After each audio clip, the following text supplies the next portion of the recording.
Hello. Just waiting for Jessie to join. We are co-streaming again today. It is we're back with Synesthesia. Because we just want to get. Do we have imminent, Jessie? I mean, Jessie just went live, so one would expect imminence. I had wondered if he was still asleep, but stream went live, so therefore must be awake. Oh, Calvin Klein advert. Wonderful. I mean, his title is Sleeping Morning Visual Novels Co-stream. So, you know, awakeness may be negligible. But also, hi Dan, hi Milo. And anyone else? Hang on. Let me who else? Raina and Canada. You've just stopped in, you were on your way out the door. Well, hopefully you still hear me. And I should do my daily as well. So yeah, we're back with Synesthesia. We played this a couple of times before the Christmas break. Basically, weird brain powers, something dodgy going on at the school. But we don't know what yet, because every time we seem to get, we're like, oh yeah, and we'll get some information or some drama or some on knowledge, and it's like, no, this is a very draggy novel, but we're enjoying it, so you know, that's okay. Alright, I'm switching over, but I will have to get up because the voice call just dropped out. Let me just ring him back.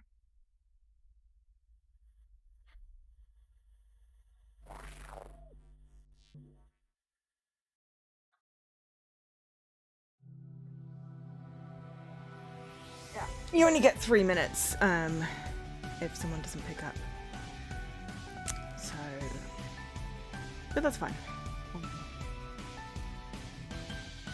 So yeah, so there are Isla, Eris, Jace, Ms. Keller, Maya, Zeke, who's the main character. That's who Jessie's voicing. I am voicing the narrator, and we share most of that as well because the other characters are voiced.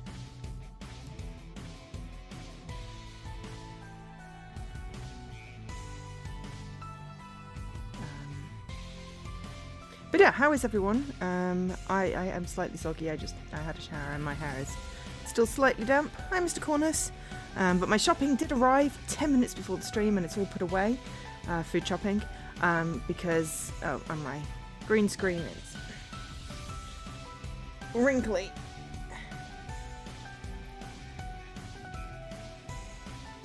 But we're just gonna have to deal with that because, you know. Oh, we have a Jessie. Do we have a Jessie?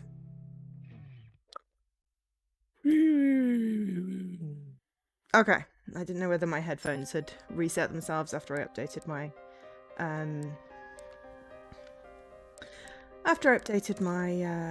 computer. So we have a yawn. I'm going to take that as we have a Jessie. So yeah, I'm hoping there's going to be some actual action, because we did chapter 1. We made our first branching choice in chapter 2, and we just hit the bit where it's got a little puzzle piece, so I don't know whether that's going to be a mini game or what. But I reckon we still got a couple of streams left in this one.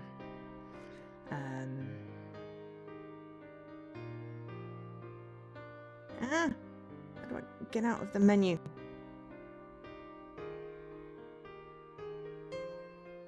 Close files, there we go. Okay, load. You're just working on the last target for the month. One achievement, you're playing Crisis Core. Ah, you're waiting for the remake. Fair. So we are continue from last save. Somewhere in chapter 4. Oh yeah, did we pick a location we were going to? I don't remember what we were even supposed to be looking to do here. Yeah, me either. Hang on, back. We're going to the school. Right. Oh yes, that's it. We were waiting for the girl, Maya. Maya. Yeah, the pink one that sees threads. And she didn't turn up, so we just decided Because she's a figment of our imagination or something. Yeah, Jessie has a theory that Maya doesn't actually exist. She's some sort Or of she's manifestation. a ghost or something. She's something supernatural. Okay, so this is the current theory.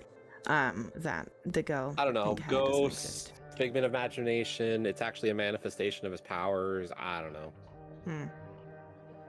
You've waited years for But the remake. there's a reason why nobody else can see her. Well, we don't know that Jace didn't see her. Nobody else mentioned her. Yeah. People were looking at him in the seems to classroom. They were looking at him weird in the classroom because I'm gonna say that he was talking to himself. I mean, I do that all the time. No one looks at me weird. But yeah, I'm not. Yeah. What are your feelings on the Final Fantasy VII remake, Jesse? Are you anticipating it coming out? Are you going to stream it? Not sure on the streaming side of it yet. I'm not too worried about redoing Crisis Core, because I think the Crisis Core stuff is more important for the second one. Rebirth or whatever. What is Crisis Core, anyway? Crisis Core is a prequel to 7. It covers Cloud joining Soldier, and you play mostly as Zack, who is like an important character, but like it goes over like Soldier and what happened and all that kind of stuff.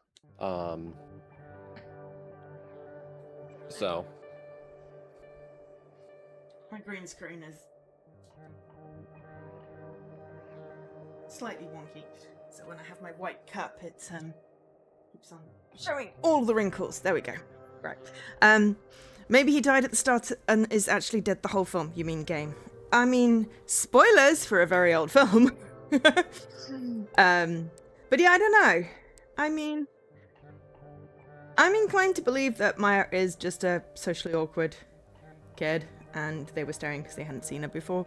I think he means Zeke is dead. Yes, I know. That'd be interesting. But everybody then can perceive Zeke. Did you just go to the school? Not yet. I am still. Oh no! I hit Institute on the road because you said we're going to the school, so I clicked on the one that said. Well, Institute. did you hit the manhole cover? Oh no. What manhole? Oh, what manhole cover? Oh, that's actually just to go back home. I was gonna say that's go back home. That's that's a zebra crossing or whatever. To hell with spoilers. The boat sinks. The old lady has the jewel. She was so rude. How do you just throw that jewel away like that? Those people were looking for the jewel and you just threw it. And they were so nice to like give you, this time to see your old memories or relive those days and have all that fun. And then you're like, she just goes, poop. It was cursed. They did made no such insinuation about a curse. I mean, the entire ass boat sank, That had nothing to do with the jewelry. How do you know? I was there. You were there. Oh my god, I'm talking to a ghost. This is why Jessie is just the voice in my head. Some curse since she was 101. I mean, Mr. Coolness, Yeah, like how did she live that long being cursed? Oof. Maybe it wasn't did, a everybody curse, alongside her die? Maybe it was a blessing, not a curse. We're living through history. I mean, honestly, I'm just having funsies. Okay, inside building. We approach the gate. How do we get in? But yeah, maybe someone can see ghosts and everyone's just a ghost. I don't think so, though. There's a lot of people perceiving him for him to have died. I left one of the fire exits on the far side slightly ajar. Slightly ajar. Follow me. You left it slightly as ajar? I mean, the door How is the do you- jar. Does he do magic?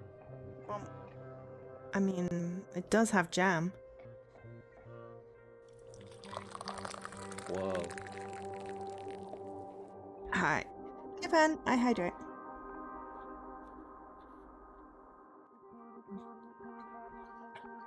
When is a door not a door? When it's a jar. Ah. I did the joke before you did the joke. You ate a door?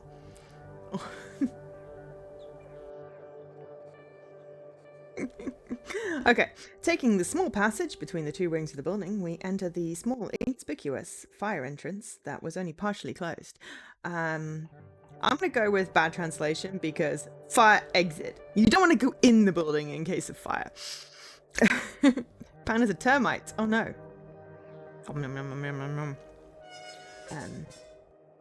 Oh, it creaked. I Why is the thought gate Pan was opening? water. Pan is water. But Pan is a termite now? I'm confused. It's a new year. Pan is a pan.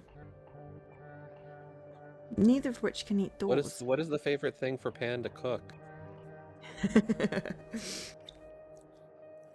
Yeah, new year, new you. Exactly. I am feeling slightly more like me, and it's, it took 4 days.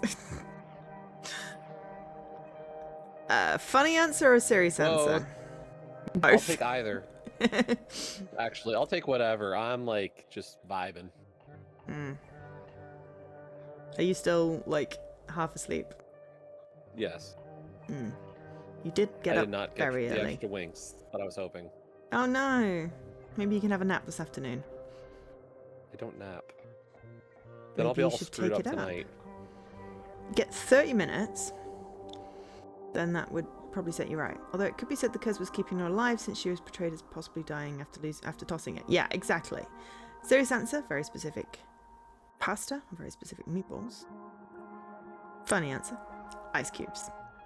I like both. I've not made meatballs. I have specificities with mince-based products. Drugs. Drugs. Drugs. That's a cat video meme. Drugs. Yes. Cat on catnip. Very funny video meme. That's what we're talking about. We're talking about catnip. 100%. Not anything else.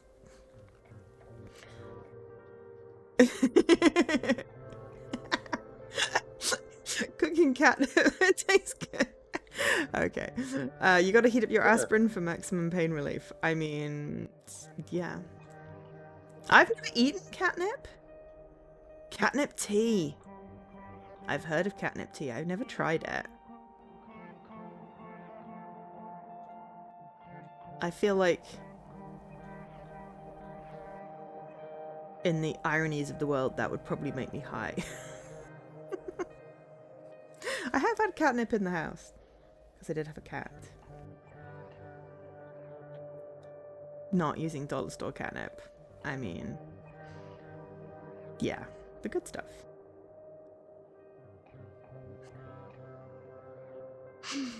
I didn't try making tea with that. I mostly used it on my cat. But yeah. Anyway, we slowly and quietly make our way through the dark building, careful not to turn on the lights for fear of alerting people to our presence. Well, hopefully they're not motion detecty lights, because otherwise you're a bit screwed. This place is so creepy at night. I would think most buildings have that, especially. Well, it's not technically a school building, so. I mean, It's yeah, kind but of like, repurposed. So, like, that's something I would expect at a school building. I would expect office buildings have them because they're annoying. Because when you're sitting there working late, and the lights go off, they don't go back on again unless you wave at them, and then they go off. So you end up sitting in the dark, especially if the only one left. I mean, in the building. I was gonna say, you ever go to the bathroom and the lights turn off because of that? Yes. But I'm Okay. used to not being able to see, because when I take my glasses off, can't see anything, so therefore I know where things are in the dark. But yeah, lights off in the bathroom are actually kind of creepy because there's no windows. So there's no residual light. But yeah. Anyway. But yeah. This is apparently in the future. The lights are not automatic and motion sensitive in this building. We've regressed as society. Yeah. She's right. In this quiet darkness, the tone over this building completely changes.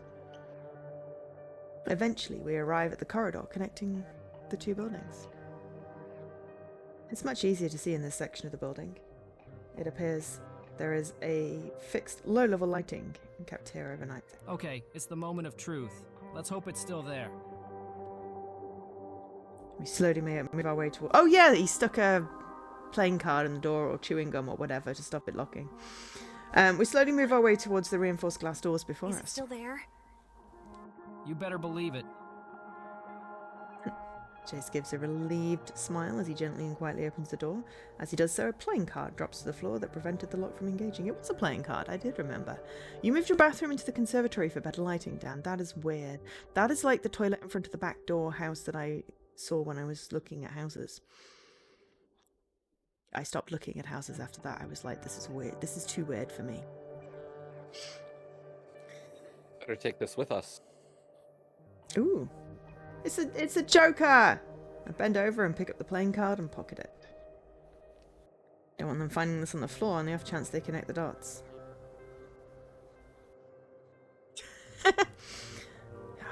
So what, you are a termite, water pan, and a joker? How many names do you want? Hi, Circle Lead. Jace begins to creep forward to go through the now open door when Eris stops him with Stay a warning. alert. It may be late on a Monday, but there's a chance some are still working back.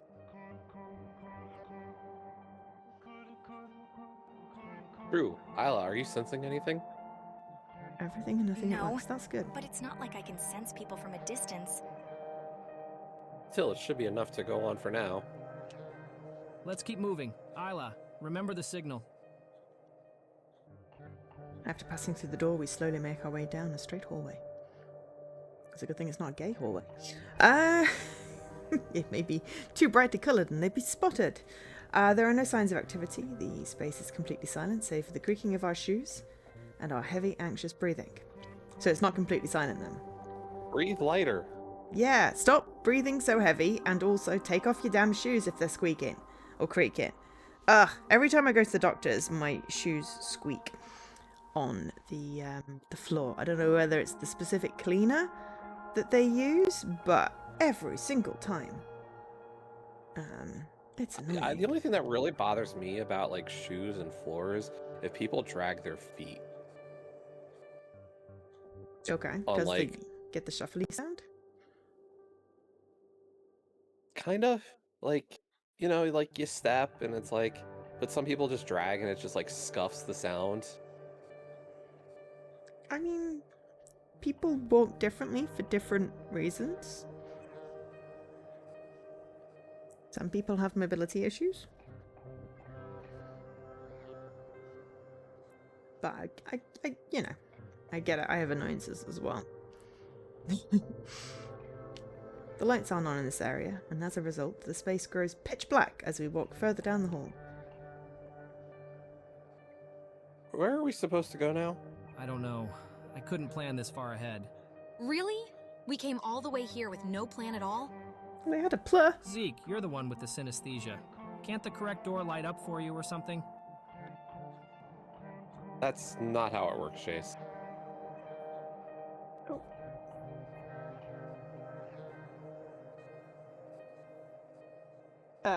Yeah, sorry, auto mod caught that one.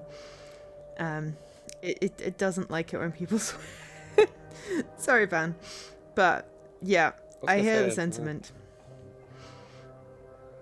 I'm not going to allow it because I do not want to allow swear words particularly, but yeah. But yeah, knees and ankles, I definitely had periods of that. At the moment, they're doing okay, but yeah. every time I get up, my left knee does a horrible clicky noise at the minute, which is like, I don't like that.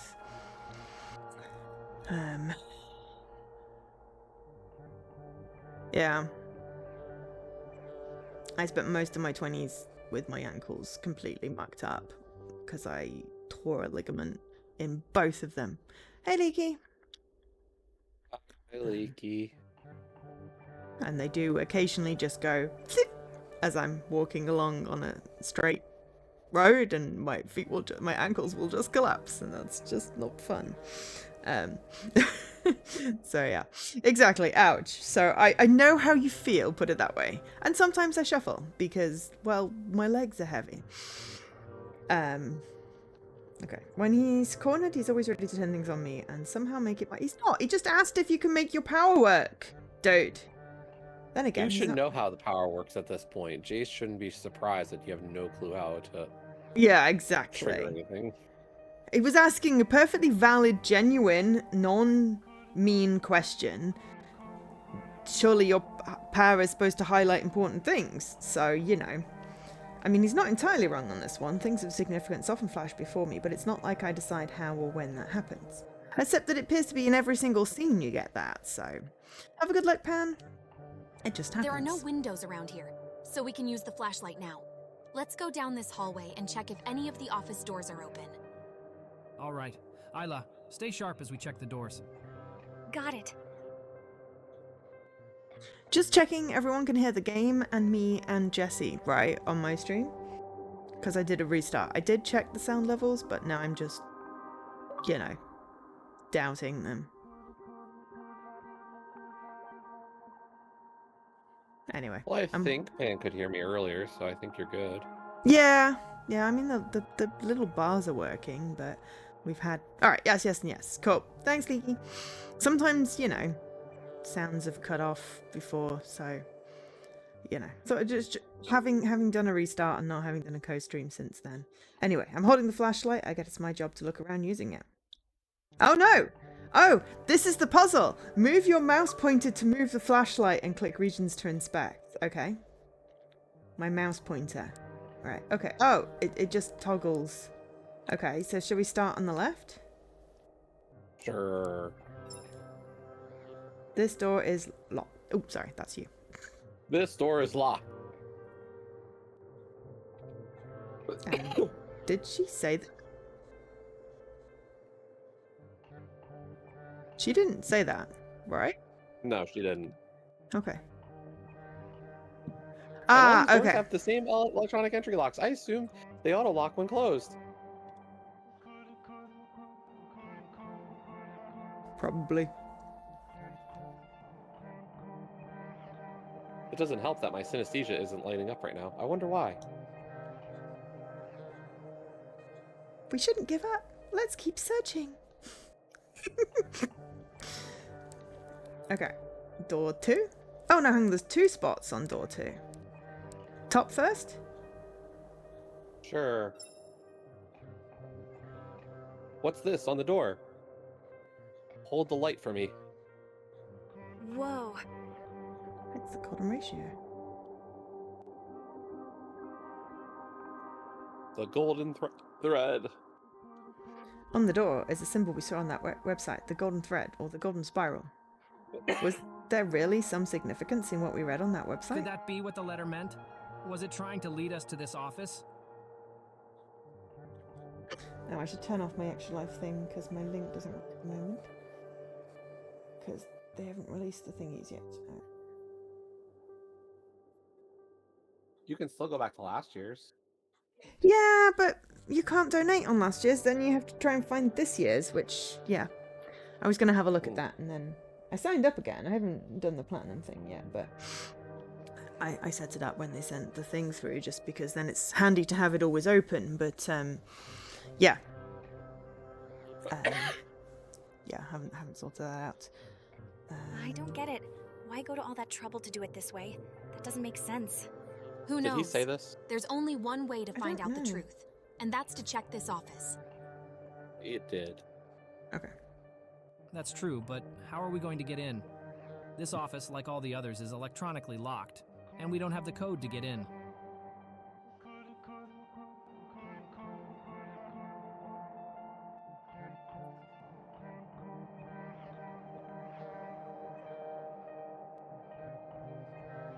Wait, no way. I exclaim in shock as the flashing color beneath grabs my attention. What is it? My synesthesia, it's kicking in on the keypad. What? Really? Yeah, I can see colors overlaying the numbers. I don't get it. Why would your synesthesia be doing this now? That's a good question. It doesn't appear to be kicking in on any of the other keypads on the other doors either. Congrats on your win. What? What win? What did I win? Oh, that win. Yeah, thank you. Did you win something yesterday? I won on Sunday. Or Monday? Today's Saturday, Sunday? so Yeah, it was like the beginning of the week. Tuesday. No, the game was Monday. So I won Monday night. I was awake when I won still, so we'll call it Monday. Okay. Clocks hadn't turned over to Tuesday. What did you win? Because I won fantasy football.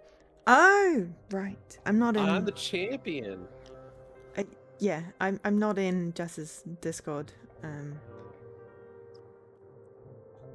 There was no way I was losing by 0.56 after I absolutely crushed it the night before. Well, congratulations on your win. Now I can choose to get a trophy or a game. Trophy. It's convenient. Maybe a little too convenient. Not that I have any reason to be complaining. You only see colors, though, don't you? Could your synesthesia help you get the right code? I mean, I'm assuming it's going to be something like the golden ratios to stick in the Fibonacci sequence. I don't know.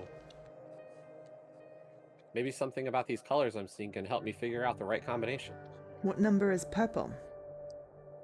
Or turquoise or orange? It makes sense. Each keypad number is an object, and when your synesthesia kicks in, it often detects significance in Oh, and objects, right? green, maybe? What is it? 1, 1, 3, 5, 8, 13? 1, 1, 2, 3, 5, 8. 1, 1, 2, 3, 5, 8, 13. 21. 1, 1, 2, 3. 39. No! They would put in the... Doesn't go any further than that. The code 1, 1, 2, 3, 5, 8, 13 would fit in the box.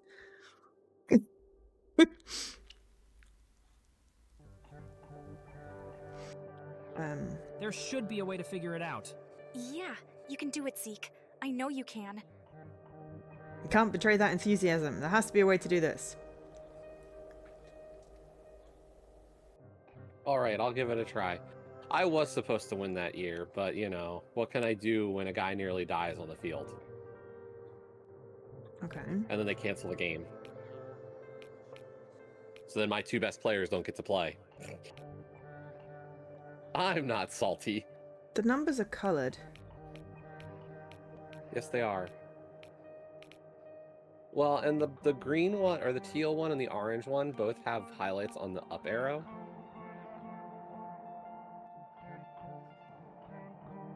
But there's no purple, so...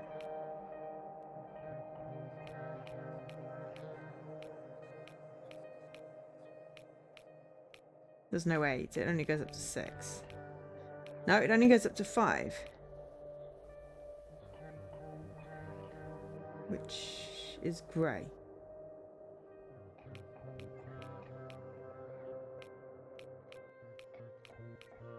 Okay, so...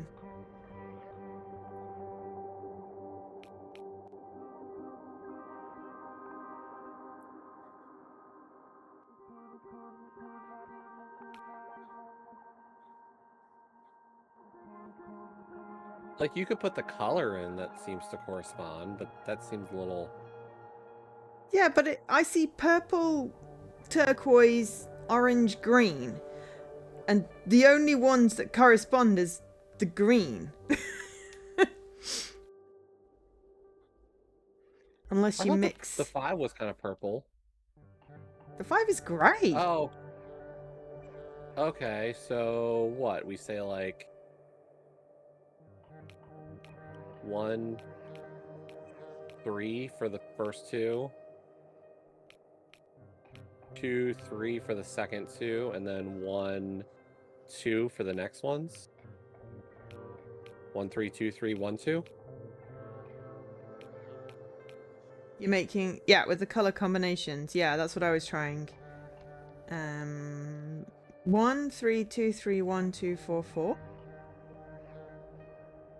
Why 4, 4? Because it's green.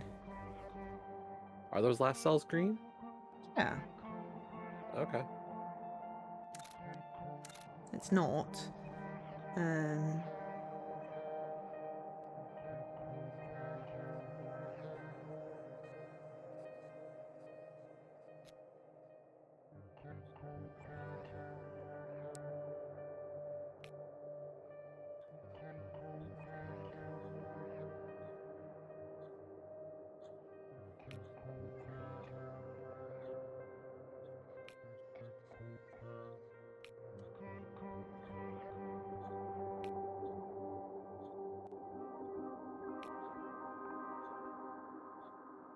Also, hi, Havor.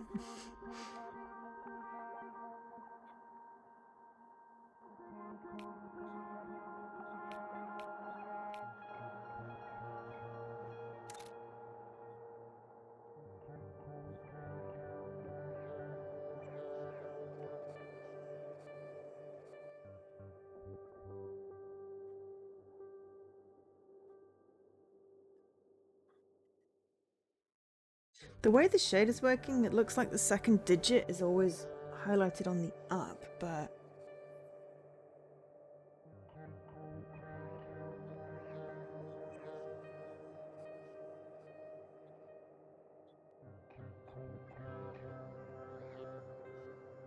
Right. Heck, I never even tried the bloody golden ratio. I got distracted by the colours. Oh no, I couldn't. Because there's no 8, that was why.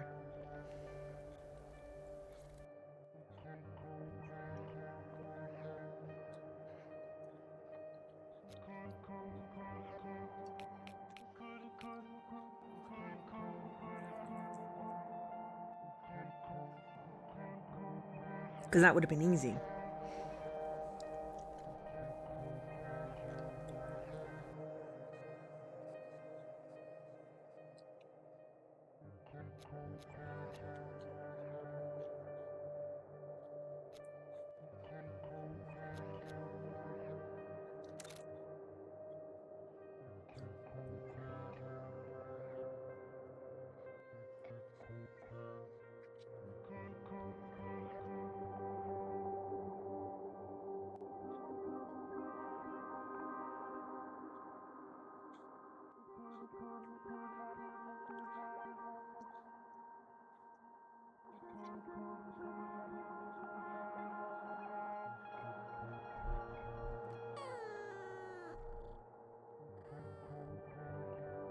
Oh. Stretch. Also, run a giveaway.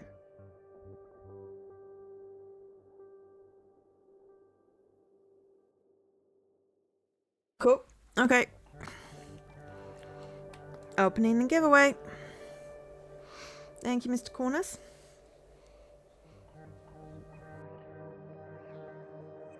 Um,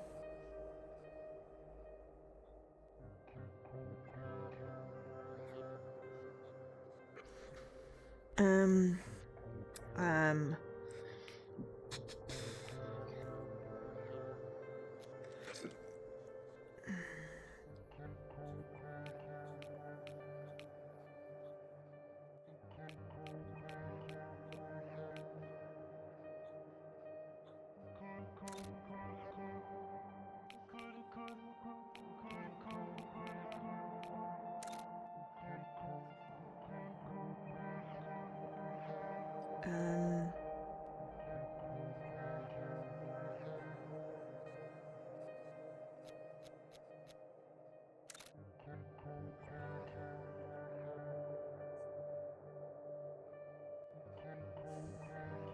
it's like it's all great that you're highlighting in a colour, but I don't know what colour purple is supposed to be. Yeah, I'm not seeing it.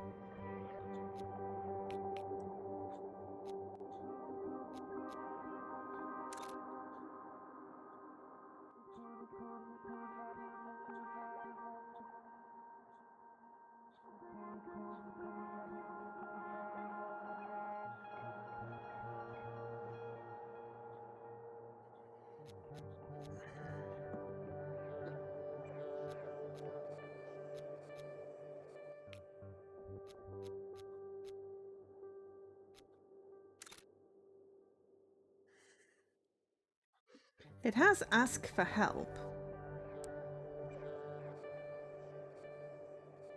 We could drop a save and ask for help and see what that does. We could. Because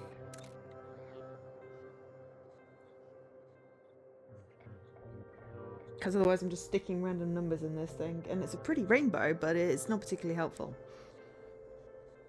And my great idea of it being the golden ratio Fibonacci thing.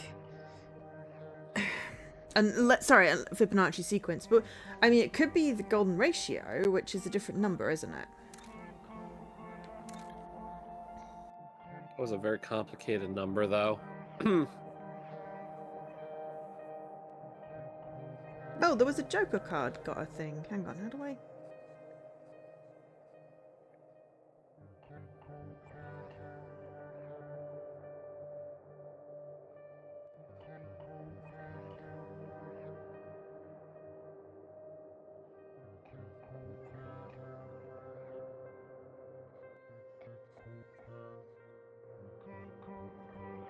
How do I get into one of the... thing? Into the tips. Ah, hang on. That's fine. Okay. The problem is the highlight is just too subtle always. It is. But I was clicking A and it was doing nothing. Okay, I've got into phi, which is 1.6, so that's not going to work. But yeah, the highlight is very subtle. Yeah, phi. DNA. Zeke picked up a playing card from the floor that was used to stop the staff passageway lock from engaging. But that didn't come up with a highlighty thing, did it? Unless we missed I don't it. remember it having a highlighty thing.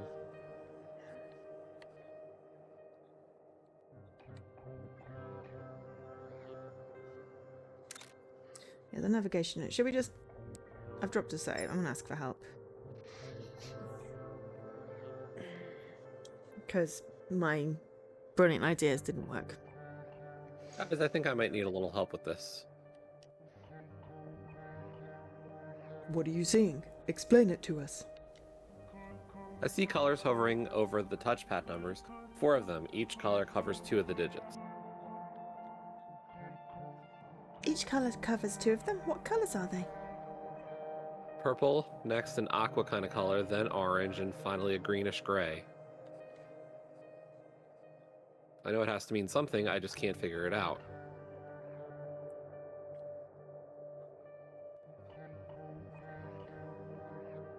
You were doing Eris when Eris didn't speak. Oh, maybe it has to do with a mix of colors. What do you mean? Maybe the colors of the correct 2 numbers mixed to create the color you are seeing over the top of the digits. We got that After far! all, none of the colors you mentioned there were primary colors. That's genius. Yes, we are a genius, but the problem is that we can't quite figure out what colours. What colors did he say, though? Aqua, purple, aqua, orange, and shade of green. Greenish grey. So, like, aqua isn't really green, so it wouldn't be like blue-yellow. It'd be like I blue green. white. I do Blue-green, blue green. maybe? Yeah. Orange and then greenish for sure. grey. Yeah. And then greenish gray, like we could combine 4 and 5 to get the greenish gray. Yeah. Okay, we can try that. If I'm right, then the answer is simple. What 2 colors make purple, aqua, orange, and that shade of green you're seeing? Then type in the number with those colors on the touchpad. Got it. I'll give it a try. Okay, so we had it. just annoyingly, and then of course it's a case of, well, which way round did they go?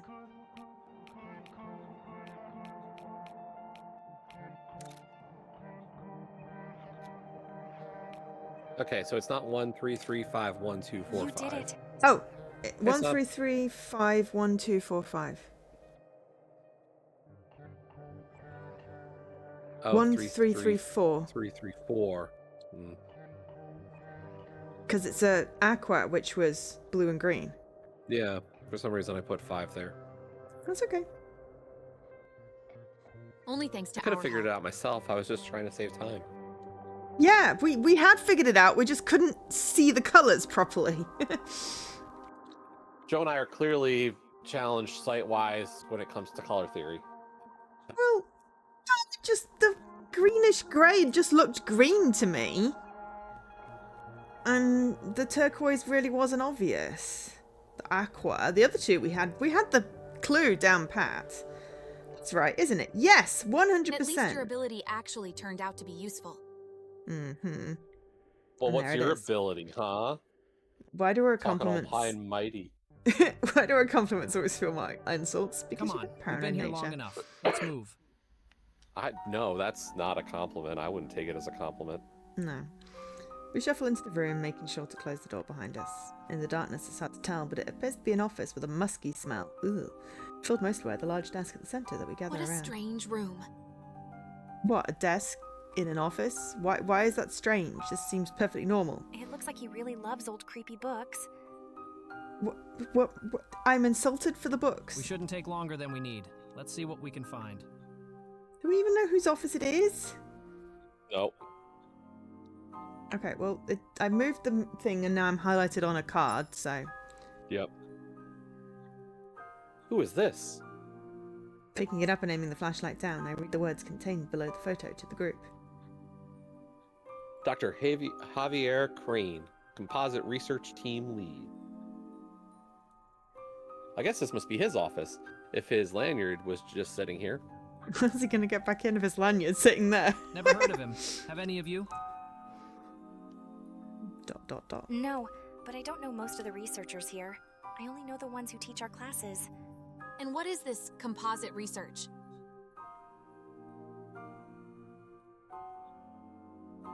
I don't know, but maybe we'll get a better idea by looking around a little more. Okay. Now I've got 5 correlation reports. Or student profiles. Oh, I went with 5 correlation Okay. report. Sorry. Phi correlation report. What is phi again? Phi is the math symbol for the golden ratio. Which we already The knew. golden ratio is expressed as phi equals 1 plus root 5 over 2. It is also known as the divine proportion due to its ties to natural laws, biology, aesthetics, common geometric patterns, and beyond. It is strongly related to the Fibonacci sequence and is expressed geometrically in the golden spiral. The golden ratio equates to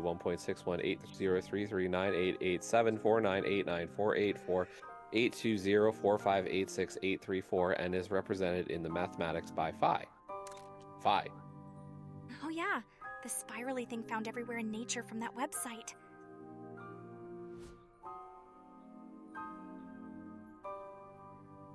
It's pretty strange that the pattern appears so often in nature. But then again, it could just be a coincidence. What does it say? I'll just read it out. Go Phi for it. correlation report. Confidential. This report outlines various monuments and structures of history that align to the ratio of phi. Its purpose is to uncover locations of past resonance events in order to better understand the factors needed to gain access to the chromatone. Oh no! This document takes the work of Dr. Madiro Ventra and expounds with more detailed analysis, introducing new sites of interest from history. That's the disappeared scientist. Dr. Madiro Ventra, the researcher that Wow, went missing Jace 14 was years ago. thinking the same thing. Seems like he was the pioneer of this field of study. Here, let me take a look.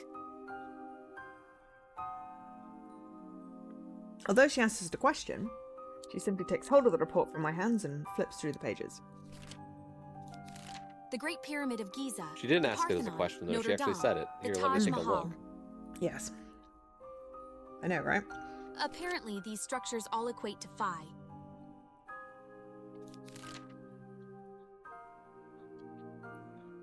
Eris flips to the back of the report, which appears to have extra handwritten notes from the researcher bundled into the folder. Taking a moment, she continues to absorb the information with a look of intense focus. Check out the details in this analysis. This report covers dozens of structures that closely match the golden ratio. And it makes sense, like Greek and Roman stuff. Although Eris is getting excited, this is beginning to sound all a bit too conspiratorial for me. Like they say, if you look for patterns you may find them, but that doesn't show in itself any deep meaning or connection.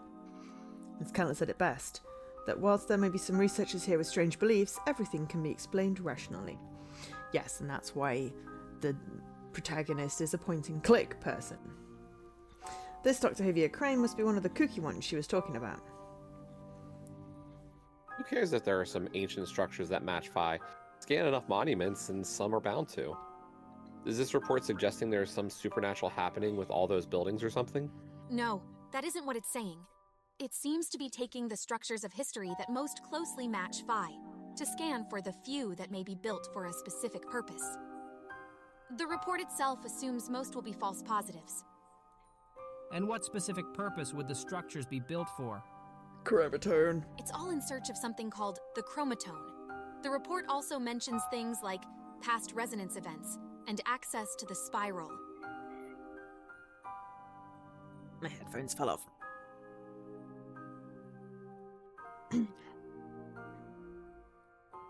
What's a chromatone? I've never heard of it. Me either.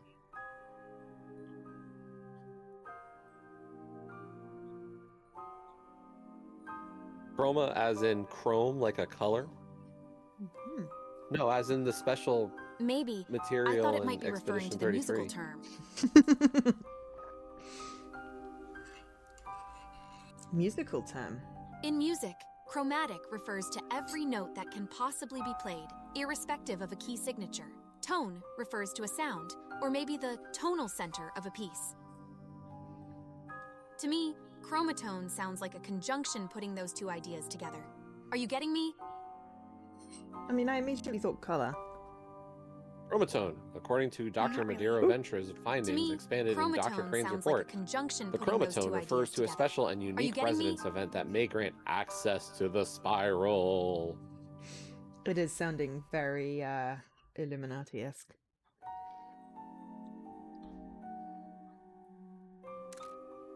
Not really, but I'm not a musician. Eris, don't tell me you're a musical genius too. Is there anything she doesn't know? Who cares about that? Interesting, she doesn't deny it. The point is, it sounds like a term invented to describe the center around which every note originates. Or maybe the point where they all connect. Still have no idea what any of that means or how that relates to a bunch of old monuments that happen to relate to some ratio. Starting to get real weird, real weird, That's real almost- quick. To be clear, that's only speculation, right, Eris? We aren't sure what the term refers to, or if it's only a code word put into the report to keep its true meaning hidden. I guess so. There does seem to be some theme to the language here, though. Words like resonance also have a musical connection.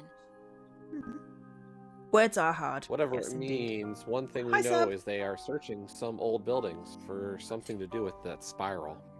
Mhm. But yes. Hey Sub, we're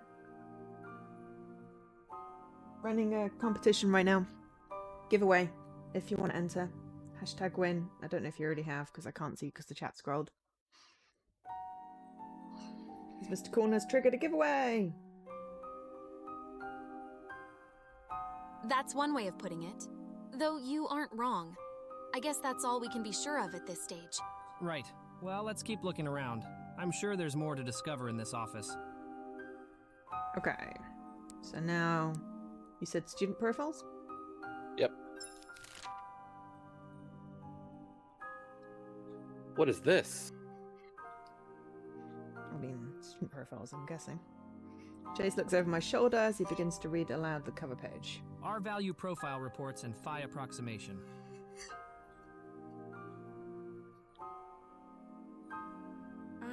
Am I the only one who has no idea what that means? Nope, or not. None of us do yet, Isla. Let's keep reading, Zeke. Crowding close around me as they look on, I begin to read the opening page. R-value profile reports in phi approximation. Confidential. The following report contains the R-value profiles of the current batch of test subjects. Subsequent testing of resonance increase methods and its correlation to genetic phi approximation markers aim to better describe how to achieve higher phi resonance. At this point, no clear pathway to achieve the perfect analog has been found. The genetic markers of phi expressed in the golden spiral remain the only method that can predict latent abilities with expressed abilities, to which it appears we cannot surpass these genetic markers. Okay. ... Exactly. That's my thought exactly. Was any of that English? Yes. It apparently was. Those were words. I did not understand that. That opening line, it called us a batch of test subjects. That's what you signed up for, I think Derry. I get it. I don't like this at all. No, I mean, I understand it, but yeah, it was a whole bunch of big words. People like using big words to sound more intelligent when you could use small words.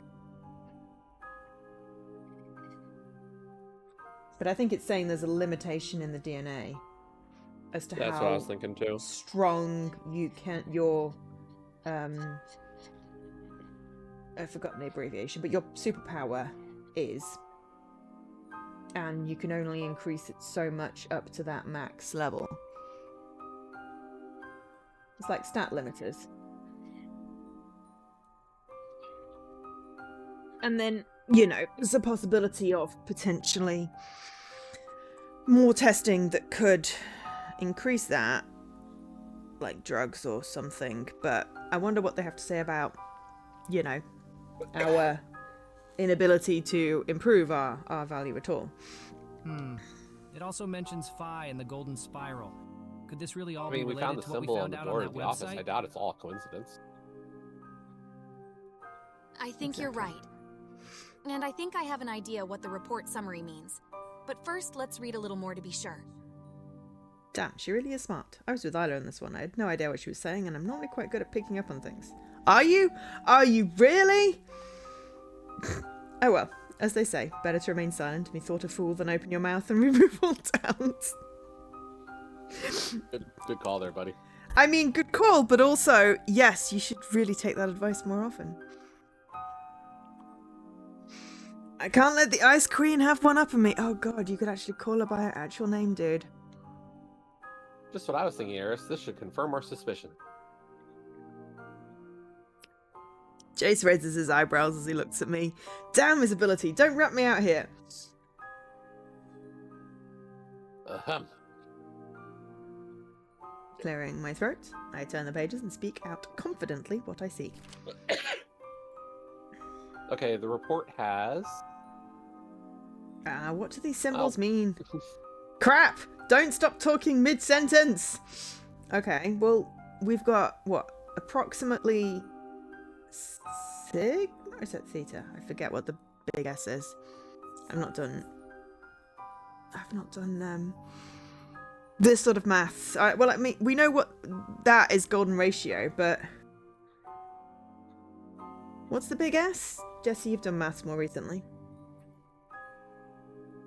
That just looks like the integral symbol. Ah! I was going to say the differential equation type thing.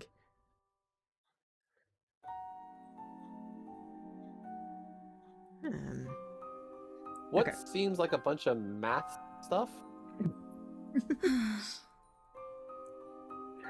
Sigh. Move over. I'll take it from here. Pushing to the side, Eris begins to scan the sheets, flipping pages and reading with rapid eye movements. Yes, but you have to read it out loud, sweetie. Otherwise we won't follow. But then it says something variable within acceptable range, 99.12 percentile. underneath the text box. Yep. Student 1.37, and then it's got 1.16. So it is... that is the golden ratio then expressing itself there. I guess she saw right through me. Eris takes her time reading with furrowed brow before eventually speaking up. Just as I thought. What is it, Eris? Do you understand it? There are profiles. Photos of all of us, followed by a bunch of information related to their studies. I know, write down. Yeah, I mean, I like maths. I used to be good at it. I just forgot everything in the last, 20 odd years. And what does it say? What do you think is the point of the report? Well, firstly, it appears the degree to which our abilities manifest has to do with our genetics. Our genetics? What do you mean? That's exactly what you said, Jesse. Remember what we learned from that website? About how our genetics follow the golden ratio?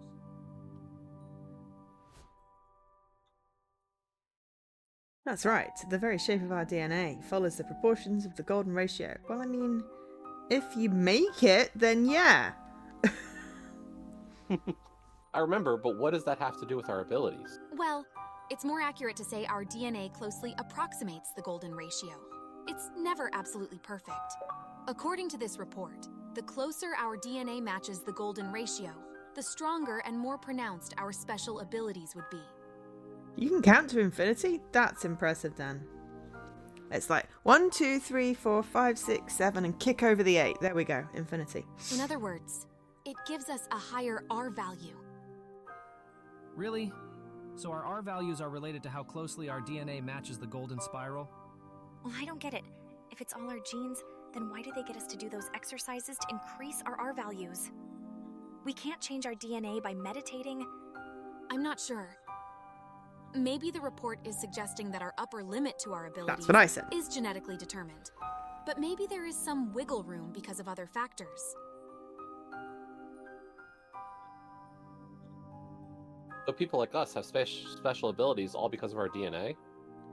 Still doesn't quite add up, though. But how does our DNA being close to some ratio give us abilities in the first place? What even is this golden spiral that would do that? I don't know. It's not written directly in the report. It must be assumed knowledge. Eris pauses as she stares into the floor for a moment in deep concentration. You're right, though. There must be something more to this golden spiral that would create this effect. There has to be a reason this kind of resonance with our abilities would occur. Let's keep looking then. See what else we can find. Okay. Can we find anything more? Oh, hang on. The thing that is connected to the ID card looks to be flashing. Yeah. Strange. It seems like my synesthesia was hovering up quite high on the lanyard, higher than it was before. It even looked a little different. Honestly, I think it looks like some kind of USB thing, but, Wait, is that? Ah. Look, I think that is a security tag attached to his lanyard. Maybe we could take it off to get through that door. But stealing a security tag could get us in a lot of trouble. They shouldn't leave the bloody lanyard in the office. How's he going to get back in?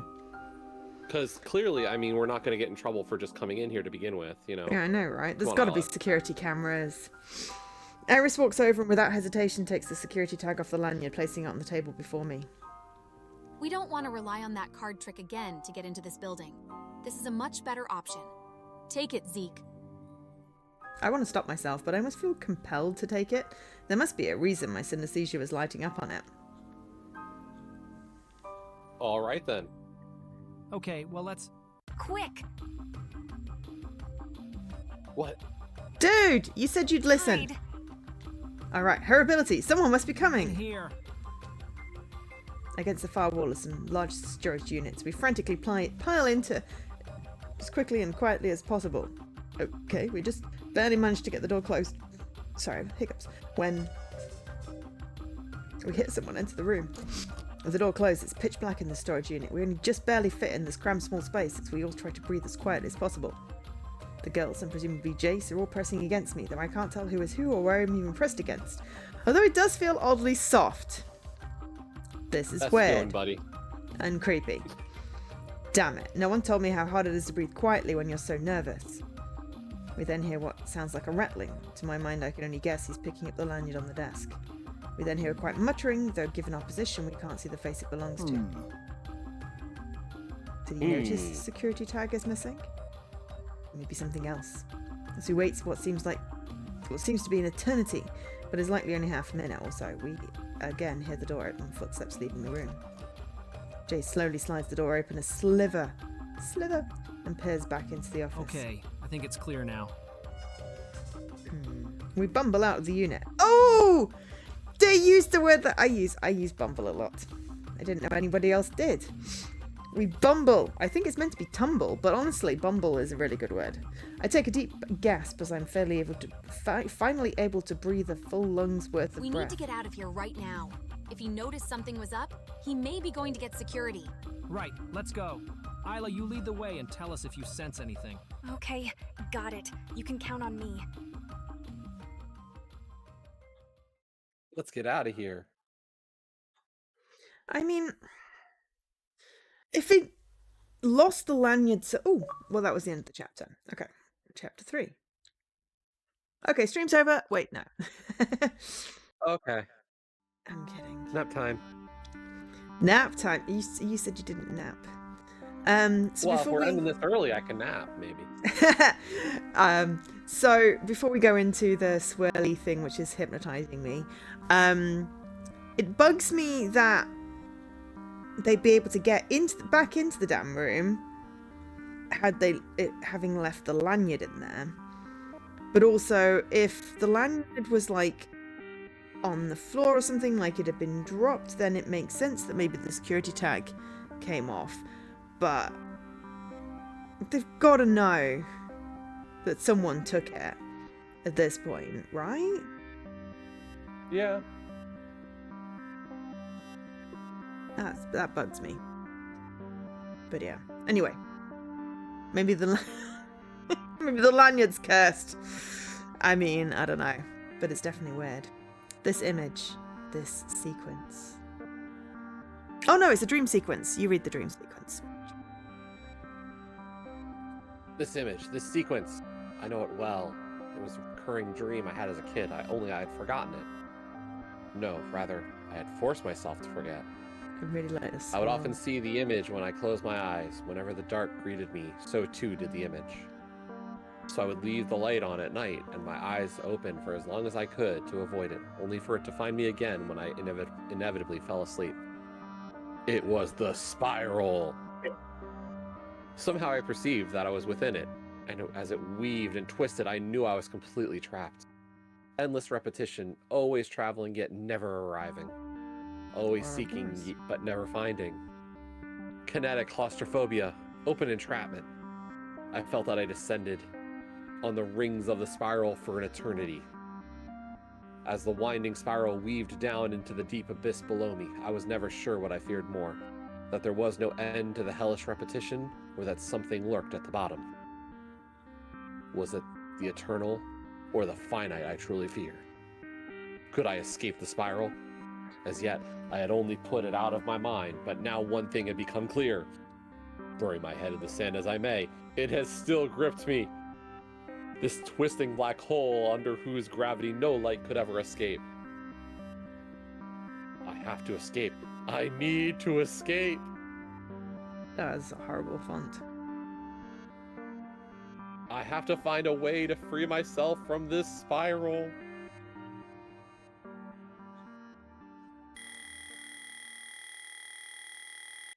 Someone turn off the alarm. That image. Is that? The light of the morning brings with it a welcome relief. It's then I remember the events of the night before. I'm glad we made it out last night without being caught, but we cut it way too close. Well, there's no use hanging around. It's time to get back to the Institute. There she is! As I approach, Maya begins to rise from her bench. At first I assume it's to greet me, though due to her body language, I quickly begin to think otherwise. Hey Maya, we missed you last night.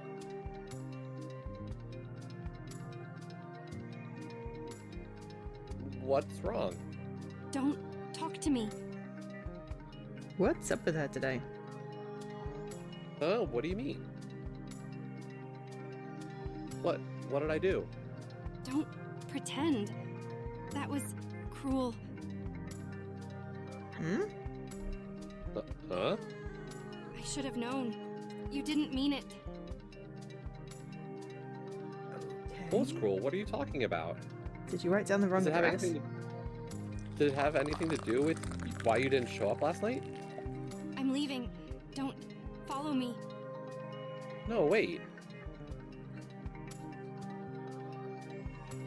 She doesn't wait. She just ups and leaves. Should I follow her? No, I think she was dead serious when she told me not to. She looked really upset. I don't get it. She was the one who didn't show up last night. I don't think that was just a cry for attention. I think she's really angry at me about something. I feel like crap now. I know how sensitive she is because of how people have treated her, but if I don't go now, I'll be picked to class. Whatever it is, there's nothing I can do right now. I'll just have to try and clear it up with her later.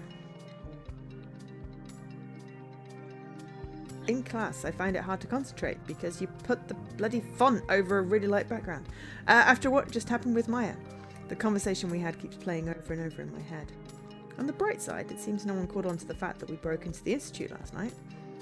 Today's lecture is like most others. We continue to learn about the brain and new meditation exercises. Ms. Keller stresses the importance of everyone's efforts towards our weekly R value scans. That is with the exception of Eris, who since that last incident just sits out whenever we have the scans. I don't know if Miss Keller is just giving it some breathing room before addressing it with her again, but in any case, things are certainly frosty between the two of them. I guess Eris is keeping her attitude in line with her namesake. Damn it, why do my best jokes only come in my head? Because you should not say those out loud. Zeke? Yeah? Are you even taking notes? Oh, right. I guess I kind of zoned out there. And any moment now, Jace will chime in with some witty comment about my work ethic. Why didn't he say anything? He's asleep. Now that I think about it, he's been quite pensive all day. I guess after everything that happened last night, he has a lot on his mind. Oh, that reminds me. Hey, Jace, I picked up that card of yours last night. It has remained in my pocket since then. I take it out and pass it towards Jace. Jace looks at the card clasped in my hand, and rather than taking it, it just looks at me and smirks. Good one, Zeke. What do you mean, good one? This isn't the card that was in the door. What? Yes, it was. I saw it drop out when we opened it. It's been in my pocket ever since then. Jace's eyes open wide as he stares at Wait, me. you're not lying. Of course I'm not. You of all people should be able to sense that. Excuse me. Oops, guess we were too loud. Whatever it is you are talking about can wait until later. Make sure you get these notes copied for your revision exercises. Else I will point dramatically out of the room at you. Yes, miss. Sorry. Waiting a minute or two, Jace leans over and whispers. You gotta whisper. Roof, during break, we need to talk.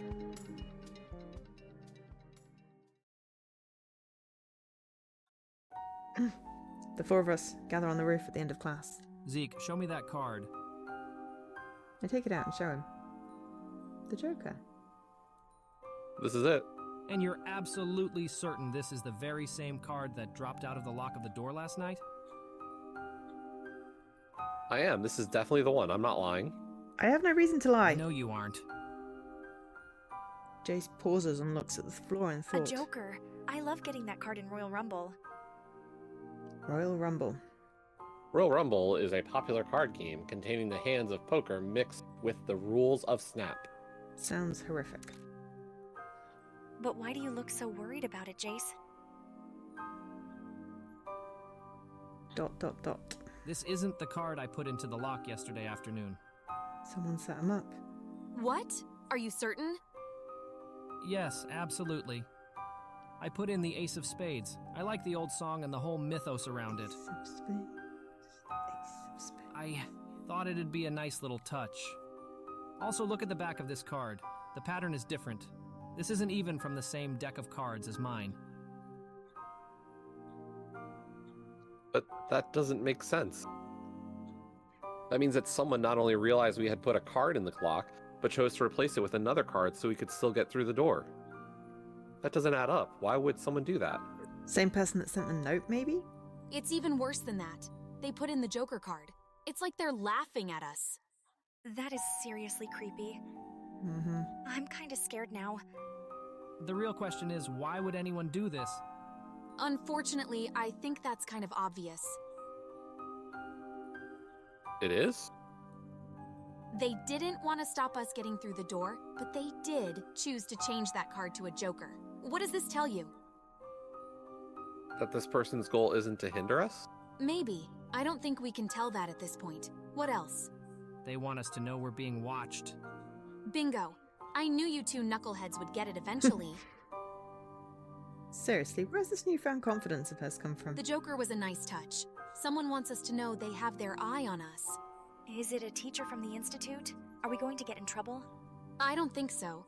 At least it doesn't seem like it. If it was, we'd know about it by now. This adds a whole new level of complexity. As it stands, we still don't know who tipped us off with that original letter. Now it appears we are also being monitored. Chase's meaning is obvious.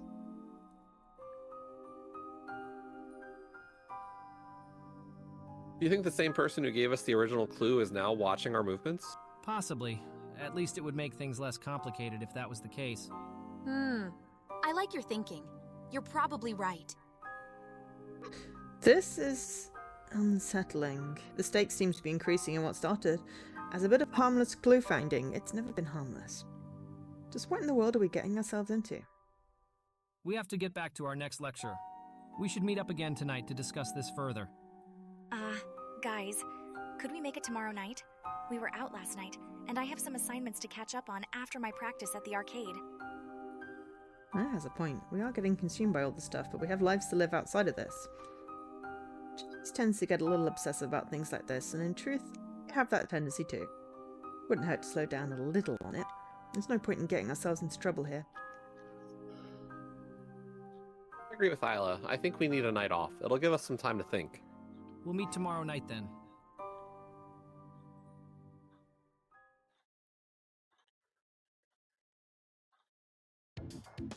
Another day down. Where to now? I mean, Main Street? I wonder why Maya was so upset with me earlier. I'll have to talk to her about it next time I see her. Main Street.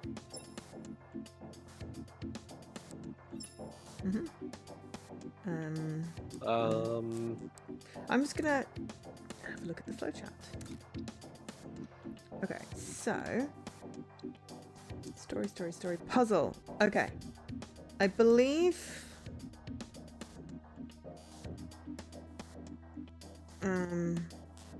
we gotta. Okay, all right. We've got 2 purple and 3 red. There's a purple lock that has a 3 on it, and then the red lock has a 1+. I don't know what that means. But this is a choice. It's probably the score we have to have at this point Okay, well then we've got... to unlock that route. Okay. And with Isla, we definitely have 3, and with Eris, we've only got 2, so we probably can't go purple lock. Yes.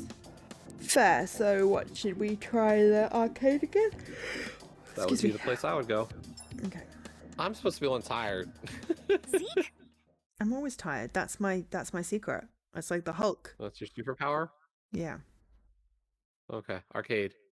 Mm-hmm. Zeke!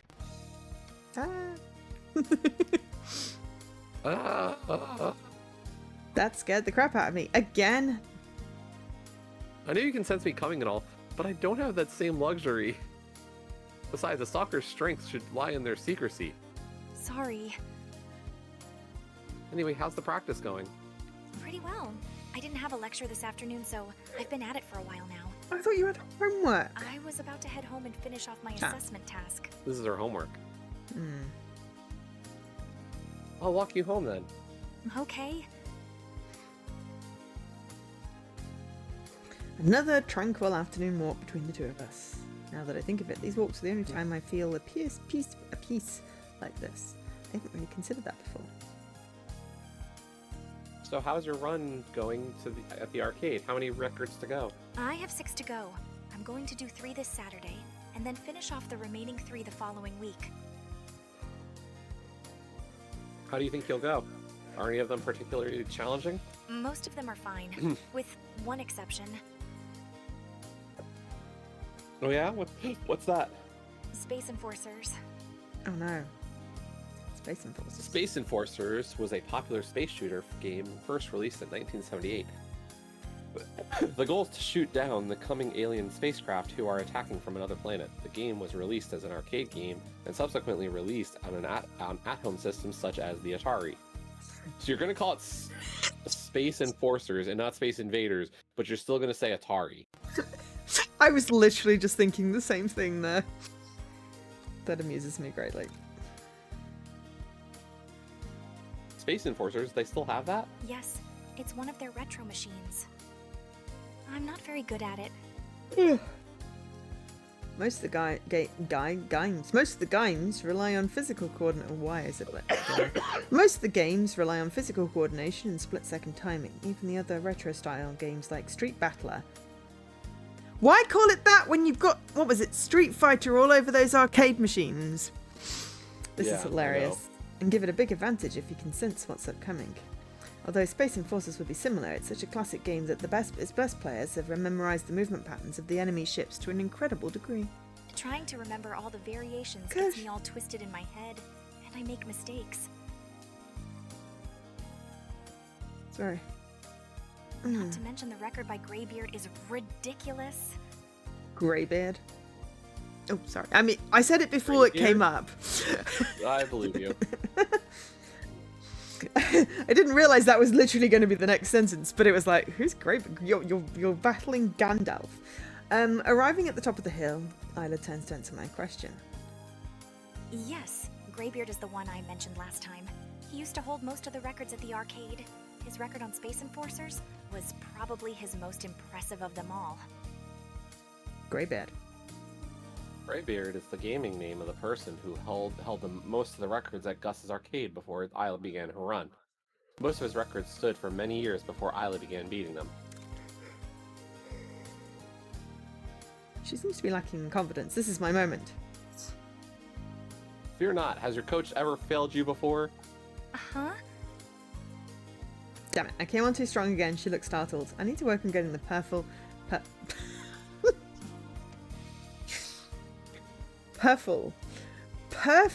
vocal inflection for these moments. Well, I can't stop now. The perfect compression for perfect and vocal. Yeah, Purple. perfect. At least there was a reason for me mucking that one up.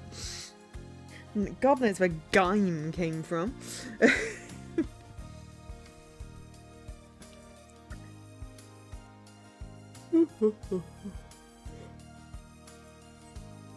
Can we take a break? We can. It looks like you got distracted by something, so, and I need the bathroom, so probably a good idea just to draw up a quick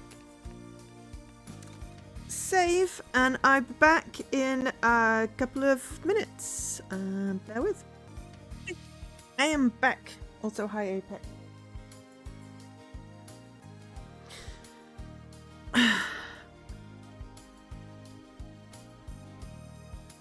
Blip.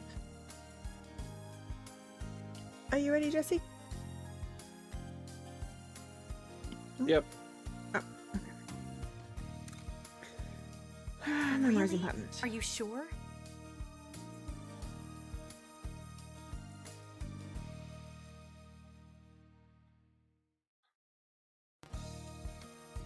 Why are we on different things? Did my thing go back? I don't know. I have a Zeke line up at the moment. I didn't read these ones Oh, Really? before the one you got to. I thought I said you. fear not. I've got experience with that game, and I'm pretty good at memorizing patterns. I'll coach you. I thought you had read that one. Sorry. No. I imagined you said it. Apparently. Brain weird. We can't have you fall at the final hurdle, can we? Think of your adoring fans. And you're sure you're good enough to help? Definitely. I wouldn't be much of a coach otherwise, would I? Okay then. Thanks, Zeke. Sorry, I thought you'd read it for some reason. I don't know why.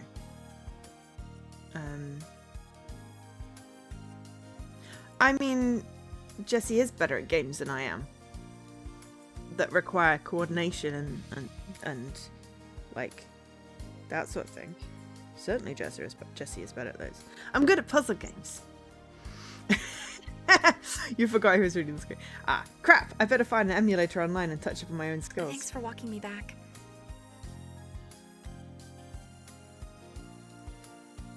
No problems. How are your parents going? It's been a while since I've seen them. Yeah, good thanks. I'm surprised I haven't seen them at any of your runs. Are they planning on coming this Saturday? Are you going to be coming this Saturday, Zeke? I guess so. I can't think of anything else I have on. Good. Why don't we talk about it then, after my run? I don't think her parents are supportive. Okay. Sure, if you want. I wonder what she wants to talk to me about. I had better get started on this assessment. I wonder what she wants to talk to me about. I don't know why that came out really creaky. Okay, we can talk tomorrow about finding a time for your coaching. Sounds good. See you tomorrow. Bye, Isla. Bye, Zeke. Time to go practice some Space Enforcers. As they say, a teacher needs to be one step ahead of their pupil to have something of value to share. Gotta fake this with style. This is possibly where we're going to go wonky. After waking and hang on, are we? Oh, we're not. Okay, We apparently went we're to bed not. and already. Yeah. Okay, after waking and quickly getting dressed, I head out to the living room. Looks like Jace has already left. I'll have to skip breakfast if I want to make it on time.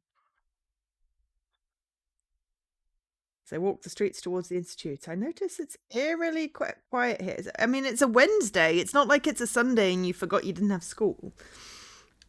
I wonder where everyone is. Aliens. Oh. As I round the corner, I instantly know where all the people from Main Street are gone. A crowd is amassed around the gates of the Institute. Seems to be a demonstration of some kind. There's even a media van here covering the story. Tell us the truth! What are you really doing with those freaks you've created? Rude. Created? What are they talking about? Zeke, come over here. Miss Keller approaches from behind me to my right. She ushers me over to where a bunch of our classmates have gathered, including Jace, Isla, and Eris. Seems none of us can get inside with this demonstration blocking the gate. We'll just use the fire entrance. This is terrible. Who are they? They call themselves Virum. They are a radical group, united under the belief of several conspiracies. So this is them, huh? I have heard of Virum. They are a group who has been very vocal in spreading messages against us with special abilities. Virum. Virum are a group rallying and protesting various causes, the epicenter of which is the emergence of SCP's special abilities. They hold a belief in a convergence of conspiracies and hold that the emergence of SCPs are a sign of a coming apocalypse that can only be averted via swift societal action away from its current path. Excellent. They view us as an ill omen of some kind, as if our emergence is some form of harbinger of apocalyptic doom. I can manage harbinger of apocalyptic doom, but I can't say whatever the other one was. Anyway, yet, as my understanding goes, they're not explicitly religious. I'm not sure of the ins and outs of their beliefs, nor do I intend to find out. From what I've heard, it seems like an incoherent mess to me, so I never looked deeply into it. That's usually what conspiracies are. Yep. But some are fun. What do they hope to achieve by doing this? They're protesting the Institute. They think it was the Institute that gave us our abilities. We hear the ongoing jeers as one voice in the distance to our right cuts above the rest. If you have nothing to hide, then prove it to the world. Reveal your research. This is the guy from the trailer at the beginning. Yeah. Or will it just prove what we already know to be true? That rather than just researching them, you're really creating them. What is it you're trying to do to humanity? That guy looks familiar.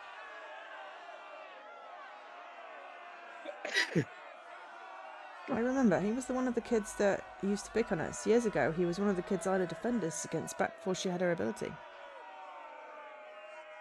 Looks like he's taking his idiocy to a whole new level. I don't know where these people get their crazy ideas from.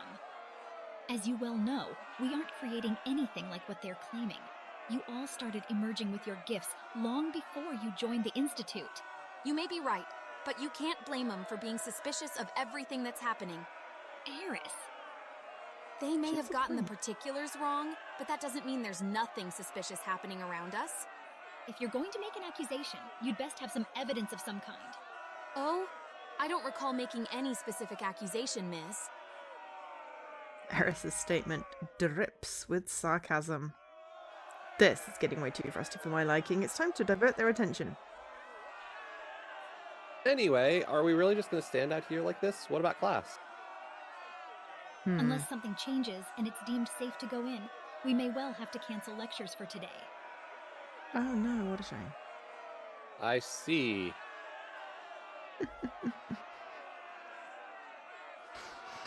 Even though I have mixed feelings, a day off does sound good to me, Hey, especially on a Wednesday. I remember you. Suddenly, the voice from earlier spears into us, as it seems we have attracted his attention. He steps forward to confront us, as he eyes Isla, who's to my right. Didn't you used to go to my high school before joining here?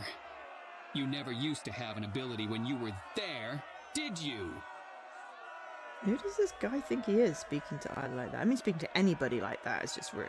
Tell us, do you have an ability now that you attend here? Well, Huh, I should have known you'd try to protect them after they augmented you. Snarky punk raises his voice to all around him like a street preacher. See? What more proof do you need? Ah, congratulations on your targets. An ordinary girl transfers to this institute and now suddenly happens to have a special ability. I think you got your timeline mixed up, mate. I told you all, this place is trying to augment humans. If it has started here, where will it end? What are they really plotting?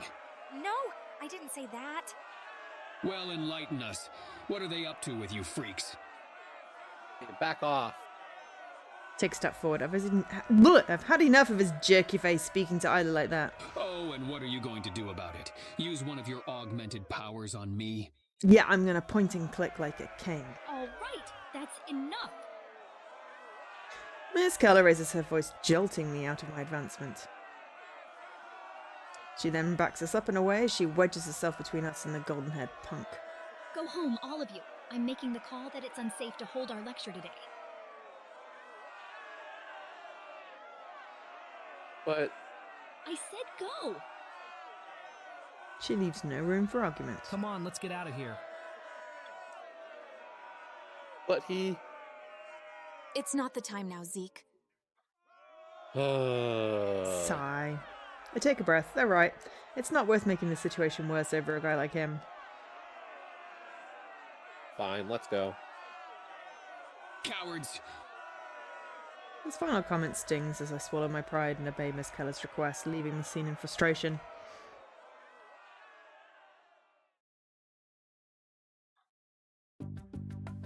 It took me some time to cool off after the events of this morning. That punk kid and the protesters in general really got under my skin. I could be so passionate about something that's so obviously stupid. Yet after dust has settled, I was reminded of the large gap between people like us and the sentiment of the rest of society. We're in our own little bubble at the Institute, so we often forget the broader climate out there. The reality is, although most aren't as militant or as misguided as this group today, most people out there have a level of suspicion or fear towards our abilities.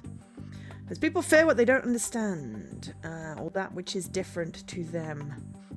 It's days like today I'm reminded why, for the most part, we put so much effort into keeping our abilities secret.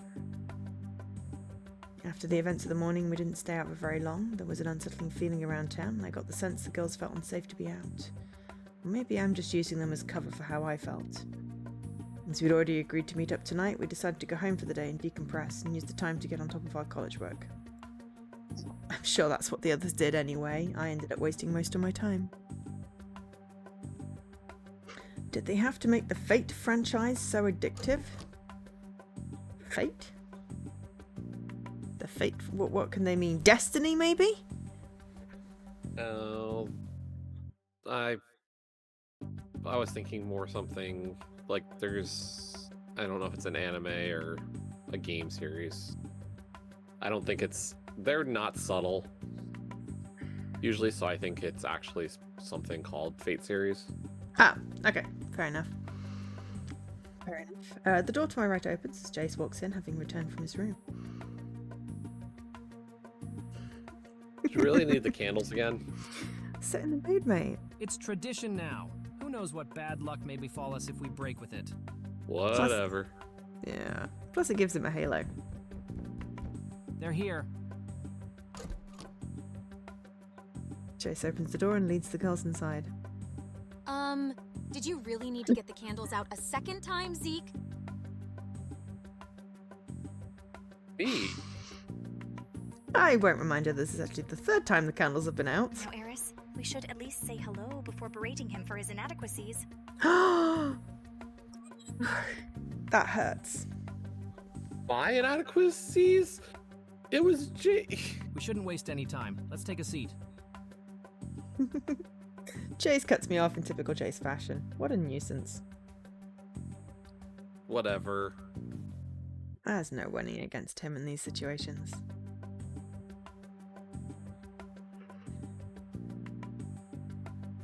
How are you all feeling after this morning? Fine. Something like this was to be expected in this climate. I'm surprised it was the first incident this year.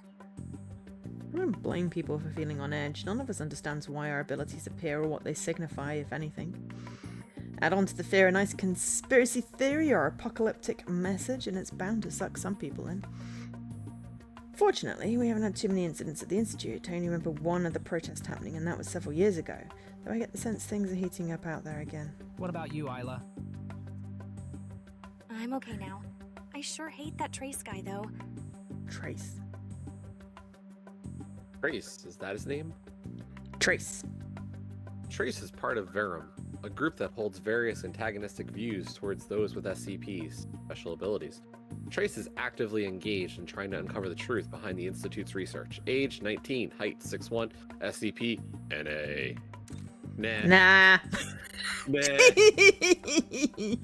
Nah. Yeah, and thanks for sticking up for me, Zeke. It means a lot. It's okay, I hate that jerk too. Anyway, we've wasted enough energy on those protesters. Let's leave that behind us. We need to decide what we do from here. We've hit a dead end.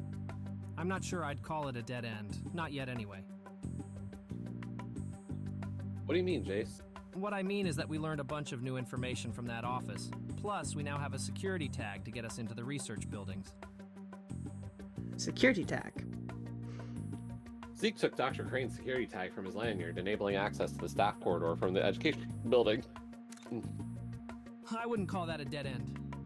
You didn't lose the tag, did you, Zeke? No, why would I have lost it? Jace has sowed the seeds of distrust amongst the group. He is a cunning one. I don't know what we should do with the tag, though.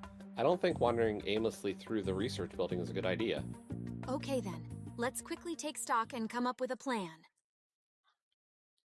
First, we discovered an office with the symbol of the golden thread on the door, confirming that there was some validity to the hint in the letter. The hint. Mysterious letter. A strange blank and sealed envelope was discovered on the floor of Zeke and Jace's apartment. Inside was the anonymous note that read, "Don't trust the Institute, follow the golden thread." Yeah, and not only that, but Zeke's color thingy kicked in to get us through the door. It's called synesthesia, Isla. Yeah, that thing. Color thingy! I'm still confused as to why it kicked in for us at that moment. It wasn't showing up on any of the security panels. Because it was clearly important and you're a point-and-click dude. In the office, we learned that our abilities and our values are linked to our genetics. That is, how closely our DNA matches the golden ratio. I think these might all be terms we've done. Yes, our value, genetic residence. No, genetic residence is new. Yeah, you would be right. The report from Dr. Crane's office reveals that our values are determined by how close one's DNA matches phi, the golden ratio. Therefore, it is one's genes that determines if someone will have a special ability, and if so, its strength. And then the golden ratio is, we've done that one already. Why? Yeah. Othel? I think that says Othel. Anyway, welcome in. Awful Hiroshima? That's on your side, isn't it? Hello. Yeah, it's on my side. Hello. Yeah, and we I learned about waved, those but they can't monuments, see me, too. so... Shared chat confuses me. They've been researching ancient sites that match the golden ratio, searching for... what was it called again? Chromatoma or whatever. Resonant structures. Dr. Crane's report, based on Dr. Madeira-Ventra's earlier findings, contained analysis of many ancient structures that align closely with phi. The report suggests certain structures can increase resonance and create resonance events.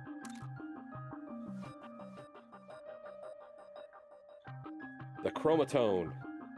Chromatone! According to Dr. Madeira-Ventra's findings, expanded in Dr. Crane's report, the chromatone refers to a special and unique resonance event that may grant access to the spiral.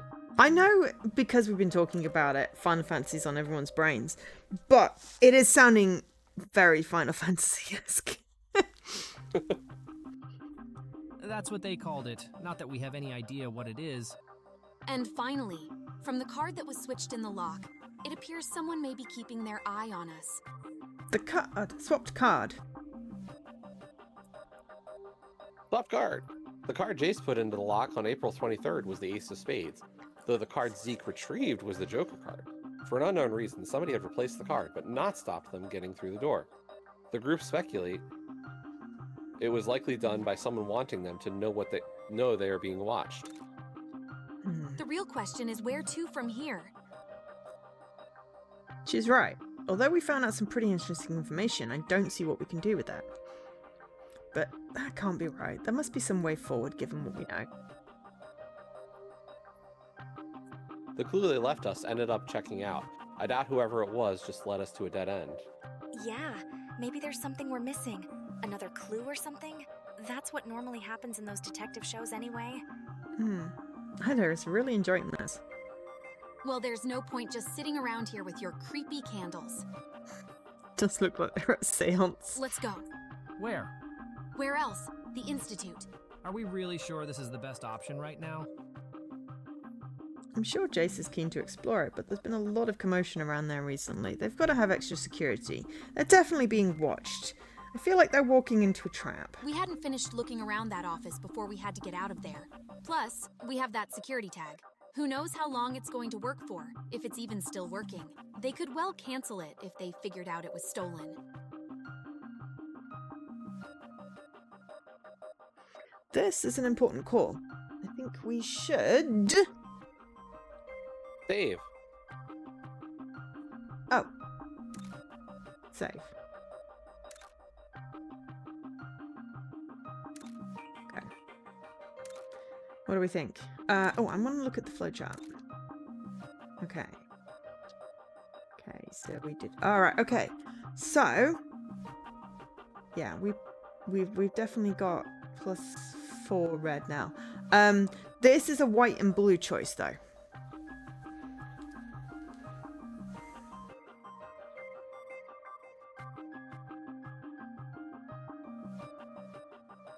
Color choices.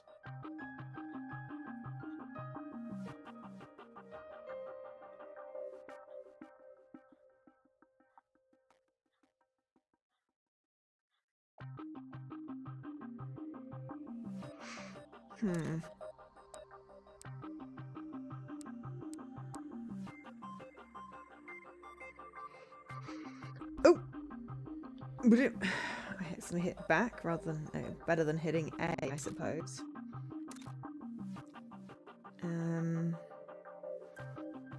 I feel like explore the institute left, find another way right, so white, blue.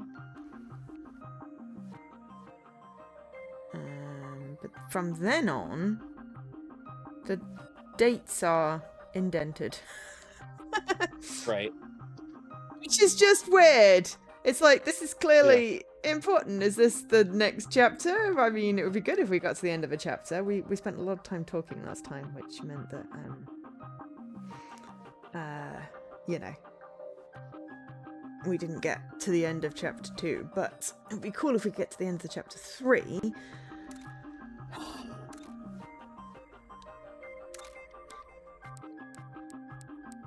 What are you leaning towards? Explore. Explore. Okay. Eris is right. If we are going to use the tag at all, now is the time. Zeke? Okay. Did it split? Did it split? Did it split? Did it split? Ah, it's not split off yet. I can tell Isla is surprised at my response. Ah! Oh, but should we have done find another way because of Isla? If you want to go back, we can. Because if we're picking, you've decided you want to romance Isla. Should we not find another way? It's even a thing that happens. I know, but we've been getting +1 reds. Should we go back and change? Sure. Zeke? Find another way.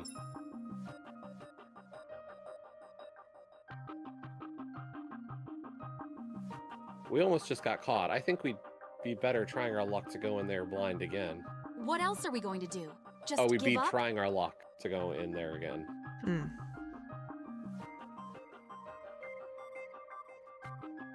Not give up, just hold off until we actually have a good plan. A tense silence descends upon us. We all want to uncover if there's anything founding our suspicions, but going in there is a substantial I risk. can feel how much this means to you, Eris, and I feel a similar way myself. But we can't let that lead us to making a bad judgment. Maybe Zeke is right. Then what else do you propose? Jace pauses with his eyes to the floor, his brows furrowed before he eventually lifts his head. He likes looking at the floor, doesn't he? Eventually lifts his head to give his reply. We were very close to getting caught last time. If we find a concrete reason to go back in, then let's do it. But we should plan it out first to avoid any run-ins. I like that idea. I don't want to get in trouble again. Yeah, I honestly think that if we're going for the Isla route, that is the choice that we need to make. As much as I wanted to go and exploring the Institute, I'll be honest, I was with you on exploring the Institute, but for the integrity of the flowchart, not that it had any locks or anything on it, but I think, yeah. Eris doesn't look too happy, but I don't get the sense she's going to fight us all on it. Then we shouldn't just waste this time. We should all actively look for any information we can find. Eris is clearly tense. She seems a little too eager to push us along. Even still, her motivation is certainly going to keep us on track. Okay, that sounds good to me. Our third night meeting. Ooh. Keller mini route. Oh, we unlocked Miss Keller's mini route. Okay. I mean, that's good, right? Sure. Our third night meeting ends with an air of disappointment, as what seemed like a promising start to our search for answers have now hit a dead end. Though this hasn't dimmed our motivation to uncover the... I wonder if it's Miss Keller that's been leaving us clues. I just feel like it feels very much like a trap to go back in the Institute, but I was willing to explore it until Isla was disappointed, and then I was like, we disappointed Isla and I'm sad. Although this hasn't dimmed our motivation to uncover the truth, if anything, I get the sense this will only cause us to push back harder.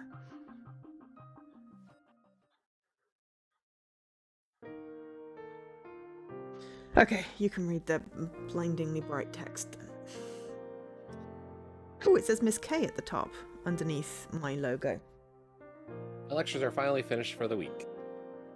Classes resumed yesterday as normal after the disturbance the day before. Fortunately, I haven't seen that Trace guy around since then. I can't guarantee I wouldn't lose my cool and try to clock him in the face, so that is definitely for the best. There's something depressing about heading straight home on a Friday afternoon, and the others were busy with other things. Before I knew it, my legs had taken me down to the seaside. I look over the glassy water. In it, I am lost in a sea of thought, though I'm abruptly pulled back out by an emerging figure in front of me. Zeke! Oh, okay. Right, let me just look at the flowchart. Miss Keller. Sorry, I'm obsessed with the flow. Okay, right, so we've gone blue. We skipped Thursday altogether. Something tells me we've gone to an ending route. Yeah. But I think it's the first And end. this is the Miss Keller ending. Yeah. But there's nothing Okay. wrong with us doing this and then going back and picking the other choice. We can literally click it on the thing, or we did I think we can jump. Yeah, we can jump. Okay. Why do you look so shocked?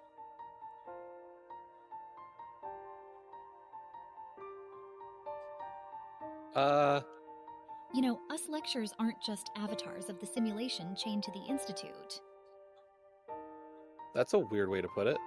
I mean that we are actually real people who have lives outside of your classes. Yes, miss. We aren't in class. You can call me by my first name. It's Audrey. Audrey? She doesn't seem like an Audrey to me. She's probably 4 or 5 years older than I am, but still would feel weird addressing her by her first name. So what brings you down here, miss? I never know what to say in these awkward situations. I just had some things on my mind. I find the ocean holds with it a certain form of clarity. What do you mean that it holds clarity? There is something about the seemingly endless blue, the untamable nature of it, that puts everything else into perspective. We can know logically that it doesn't go on forever. We can measure it, describe it, sometimes even predict its patterns, although we aren't very good at it. However, the sheer experience of it silences all those efforts and thoughts. I could swim forever and never reach its end. In its vastness, I am powerless and utterly at its mercy. One wave easily holds the force to spell my end. And there, I can feel how small I am, and so I can put things into their true perspective. For all we scientists have discovered, we are still at the mercy of all kinds of things we pretend to be masters of. And in that experience, there is clarity. Deep. I think I understand. At least I think I know the feeling. When I was younger, I used to go scuba diving off the Otaru coast. Scuba diving! Scuba diving is a form of underwater diving where the diver uses breathing tanks to sustain longer periods under the water. Scuba stands for self-contained underwater breathing apparatus. Zeke used to go scuba diving for a time with a diving school in Otaru. There's a strange feeling when you are so far under the water, weightless, drifting, and clinging to the life given by each breath from your tanks. I guess it feels humbling, calming. Scuba diving? I didn't take you for the sort to do that. My parents signed me up to the diving school at my psych's suggestion. I guess it was a form of therapy to get me out of the house after she. Damn it. I hate talking about stuff like this. Why am I even saying all this in the first It's place? okay. I understand. You know, Zeke, after your R value scans the other day, I decided to look into your files. Oh, I see. I should have assumed you would do that at some stage. You are a lot more intelligent than you let on, aren't you? I don't know. I hate these kinds of conversations. I had a look at your academic history, as well as your aptitude and IQ tests. You are highly intelligent, but you never put in the work. I've also watched you in lectures. You seem to let your friends, Jace in particular, take the lead for you while you just sit back. It almost seems like you're playing dumb just so you can coast along without worry. I would assume that if you put in the effort, you would outachieve him and most of the other students. Who would know? Listen, I hate to be the lecturer bringing up your grades outside of class time, but you have so much potential. I hate that phrase. I hate that phrase because it is often weaponized against neurodivergent folks. It's like, you have so much potential, why aren't you applying yourself? Maybe because my brain don't work the way you expect it to, and I might be clever, but if I don't understand what you're going on about, then, you know. It's frustrating. I hate that Be phrase. honest, what's holding you back? Why do you Nothing's act holding me like that in back. I class? just don't really care about looking good for everyone. Why does being the best really matter? Why should I feel the need to try to impress everyone around me? I'd prefer to just enjoy these simple days with my friends. They won't last forever, so why would I want to torture myself with all those annoying expectations and ruin what little time we have left? Why should I live in a way I hate for people who don't really care anyway? Damn it. I hate speaking like this. Did she really have to put so much pressure on me? Oh yeah, his little sister died. That's why he keeps on getting traffic light flashbacks. So this is the real you, huh? I understand. That certainly is one way of looking at life. Sometimes I wish I could look at it more like that too. Maybe we both have something we could learn from each other. Hmm?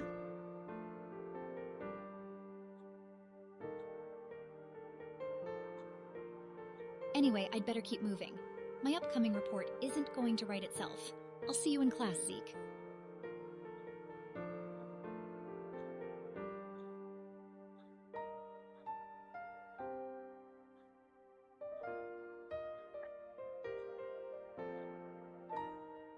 Where's my snow?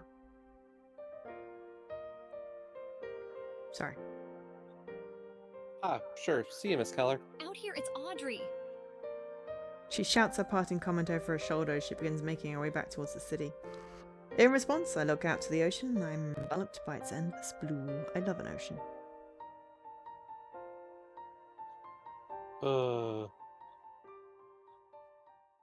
You sounded really enthused there. Yeah.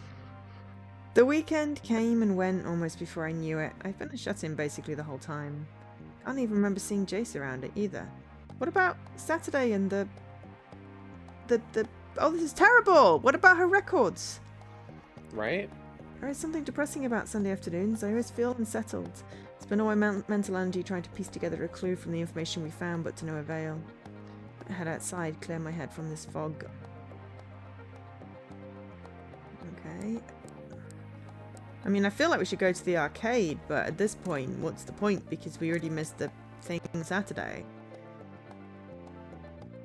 Because, yeah, we skipped straight over Saturday. We're now Sunday. Oh, we're still not right quite at an end, but I reckon we could jump back. Should we continue with the arcade? Yeah. Oh, hi, Zeke.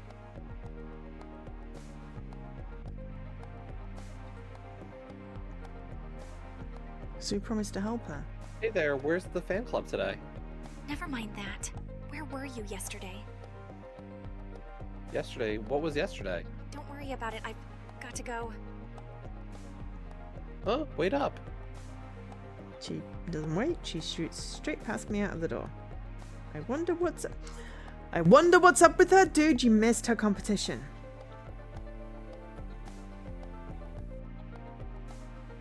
Oh no. The sea? Sharp's Point, because that's her house, isn't it? Sure.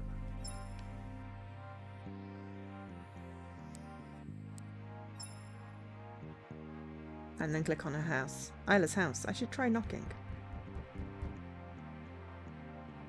It gets no one's home right now. I wonder where Isla could be. Check the wharf side? Sure. Oh, we found Eris. As I arrive, I find Eris leaning over the rail, gazing into her own reflection. Catch the corner of her eye as she turns around to face me. Ow, that sounds painful. Eris, Oh, Zeke. what's happened? Oh, sorry. Sorry. Brain.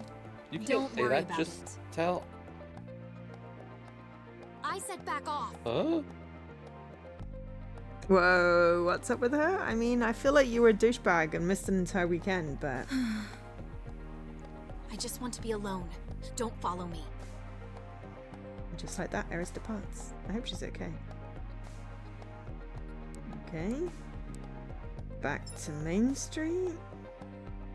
Try the smoothie place? Yeah, cheeky dog. There's nothing interesting happening here. I don't feel like a milkshake or a coffee either. The Institute then, I guess? I guess On so. a Sunday? Zeke, Ah. Sorry. Jace, what are you doing out here on a Sunday? I could ask the same to you. I don't have a plan. I'm just going where my feet take me. As for you, let me guess. You've been snooping around for more clues? Guilty as charged. You still got that security tag? I could have used it earlier. Yeah, but I feel giving it to you would be a bad idea. You'll go trigger happy on it. You're probably right. Well, I'm going to head back home. It's been a big day. Let me know if you find anything. Will do. Oh, do we try and go into the Institute? Let's look at the bench first. I wonder why Maya was so upset with me earlier. I have to talk to her about it next time I see her. Nope, still says the same thing. Institute. I can't explain why, but I spend the next while walking the halls of the Institute in thought. Eventually, my wandering feet find their way up to the rooftop, where I'm greeted by a familiar face. Well, fancy seeing you again, Zeke. Miss Keller, what are you doing here on a Sunday? You know when you grow up, much more is expected of you than just working 9 till 5. Also, didn't I tell you to call me Audrey outside of class? I'm just going to ignore that second one. You mean you got forced to work on a Sunday? No, not at all. I'm just expected to deliver a certain amount and quality of work. When that happens, or if it happens at all, is up to me, even if it takes my time on a Sunday.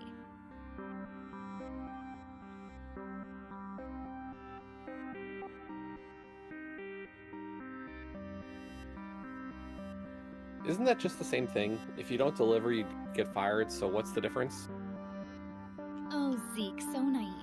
It's kind of cute. Teacher's hitting on me. I'm the one who chose to be a research scientist. I could always get another job if I didn't like the work. Which I do. I love exploring the truths of the universe. I can't say I love all the expectations I have in this job, but overall, I'm privileged to work in a field I love. There are no worthwhile jobs without challenges. I've just picked one where the challenges are worth it to me. Gee, so what challenges are forcing you to be out here on a Sunday then? Perhaps I should be asking you the same question, shouldn't I? You aren't supposed to be here on the weekend. Well... Loosen up. I'm not going to get you in trouble. To answer your question, I've got a paper I need to submit for a project I'm part of. There are people waiting on me, and it's already overdue. Oop. There are people waiting on me, and it's I already get it. overdue. I need to complete it by tonight. I guess that's the nature of the job. What's the paper on? You're very inquisitive, aren't you, Zeke? When did you become so interested in me?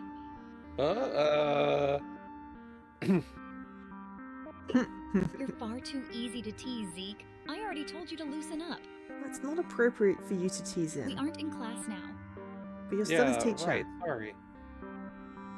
To answer your question, the paper I'm working on has to do with the nature of consciousness. I have to do some final checks to ensure the methodology behind our computations was correct. If the paper is on the nature of consciousness, why would there be computations involved? Oh, is this the true Zeke showing himself? I knew you were smarter than you were letting on. I can't help but feel that comment was more condescending than a I compliment. can't disclose the application of our confidential research, Zeke. You should know that. They just couldn't think of Right. it. Couldn't think of a reason. Hey, Horror. Sounds like the teammates in almost every group project ever. I mean, yeah. It was worth a Tell shot. me, Zeke, have you considered deeply the nature of our consciousness? No? I mean, realistically, what she's describing doesn't sound all that crazy for like a group paper for Yeah. like submitted to something. Like, The problem is that if this is going to like a conference or something, it wouldn't be a huge deal to have somebody read it, I guess. Maybe, I don't know, it depends. But no, like having written technical papers for conferences and stuff and submission deadlines, what she's describing isn't crazy. Like sometimes there's just one person who's kind of the last stop before it gets submitted, and that might be her, is like she's having to make these final checks Yeah. before it gets sent off to the next layer. It was just more calculations on the origin of consciousness. You know, they But if you're this late on the stuff and like you don't have those done, I don't know what you think you're getting done before the deadline. It sounds like you've already gotten an extension. Yeah. I'm just thinking that the game developers didn't want to try and explain, so that's why they said it was confidential. Well, I've thought about it, but I don't understand it. Nobody does fully. Understanding the brain and its relation to our conscious experience is by far the most challenging frontier in all of research science. Let me ask you a simple question, Zeke. Do you believe that consciousness arises from within the brain? I mean, I'm just reminded of the nonary games and how, like, consciousness is outside of the body and the body is just a puppet. Is this a trick question? The answer seems obvious, which tells me she's going to contradict whatever I say. I'd normally say yes, but I doubt you would have asked if the answer was so obvious. Indeed. Though I'm going to have to stick to that answer. Whatever sophistry you're going to throw at me, I'm going to say that yes, consciousness arises from within the brain. I put my stake in the ground. Let's see what she has to say in reply. This is the popular view. It states that due to the way we evolved, we developed more and more complicated neural connections within our brains. I mean, I do feel like sense. I exist within my body, Eventually, so... in order to make higher order decisions between the sometimes Because, like, competing if you parts talk of the to, mind, like, a conscious in the this sense of view, religion, this wouldn't be the consciousness is an popular view, epiphenomenon. would it? Eventually, this is No. I don't. This is the popular view. It states that due to the way we evolved, we developed more and more complicated neural connections within our brains. Eventually, in order to make higher order decisions between the sometimes competing parts of the mind, a consciousness arose. In this view, consciousness is an epiphenomenon, meaning the experience of consciousness is just a strange byproduct of the executive function in our brain, which mainly takes place in the prefrontal cortex. Phenomenon. Do do do do do. Epi. Phenomenon. Do do do do. An epiphenomenon is secondary experience that occurs as a byproduct of a primary cause. Phenomenon. Do do. Prefrontal cortex. The prefrontal cortex is the portion of the brain most active in higher order decision making. It is said to play the executive function in consciousness. It is the part of the cortex located at the front of the skull, behind one's forehead.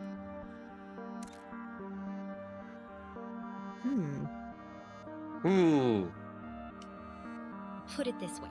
Tomorrow is Monday. Should you skip school or attend class? I guess I should attend class. Wouldn't you prefer to stay at home? Duh. So why don't you? I don't want to get in trouble, And why don't you want to get in trouble? so I can graduate. And why do you want to graduate? She's like a kid that won't just stop asking why. Where are you going with this? My point is, with the sheer volume of information your brain processes and all your competing desires, your brain has to somehow limit it all down to one single most important action at a time. Well, I mean, unless you can multitask, then you can do multiple actions at a time. Weighing up the present and the future of immediate biological needs against the long-term impacts of our choices, all these are not simple computations. Your mind needs a boss who will weigh up all the different bits of information it has access to, which all come from different regions of the brain, and then take a single course of action appropriate for each moment. In this view, this function of the mind creates the experience we call consciousness. That sounds about right to me. It's quite simple. I can't think of what other option there could be to explain it. But you don't believe this theory? It's not entirely incorrect, obviously, but it is extremely lacking as a full explanation for the sheer magnitude of what consciousness really is. I thought you didn't believe in the transcendent, miss. Oh, I certainly believe in the transcendent, just not the supernatural, as it's popularly known anyway. Is she just playing a game of word salad? What's she talking about? There are almost certainly laws of nature and of the universe that go beyond our understanding. To us, they would seem supernatural, and in a sense, they are. They work on levels above what we would call natural. But really, this is just a limitation of our perceptions and understanding. There would still be laws, rules, and logic they abide by. Like the old saying, any sufficiently advanced technology is indistinguishable from magic. I like that saying. Ah, I think I you've quoted read it at the Arthur C. beginning. Clarke? Yes, Arthur C. Clarke. Arthur C. Clarke is a well-known science fiction writer and futurist. Among his many great works, he is most known for writing the screenplay for 2001: A Space Odyssey, and coined the often used phrase, any sufficiently advanced technology is indistinguishable from magic. I think I did quote that in the first stream. Yeah. No, I just heard it quoted on Malay. No, I've read the book. I'll keep the illusion of intelligence going on though. Well, yes, it's a similar idea. It's my view that consciousness is a core part of the universe. It's not just some fluke or chance epiphenomenon. Though some may think this to be some fantasy or hocus pocus, it only appears this way due to our own ignorance. Just this is the core part of the universe. Are you saying the universe is conscious? Not exactly. Well, actually, kind of. Then what are you saying? Let me put it to you another way. Just then you said consciousness arises in the brain, yes? Yeah. What if the brain was just a receiver for consciousness? Nonary theory. And all that. It's Like exactly in Boy, nonary. that's ridiculous. Do you remember the nonary games? How they had the sender and receiver, the epigenetic field. This was a whole theory with that. I don't remember that. And why is it ridiculous?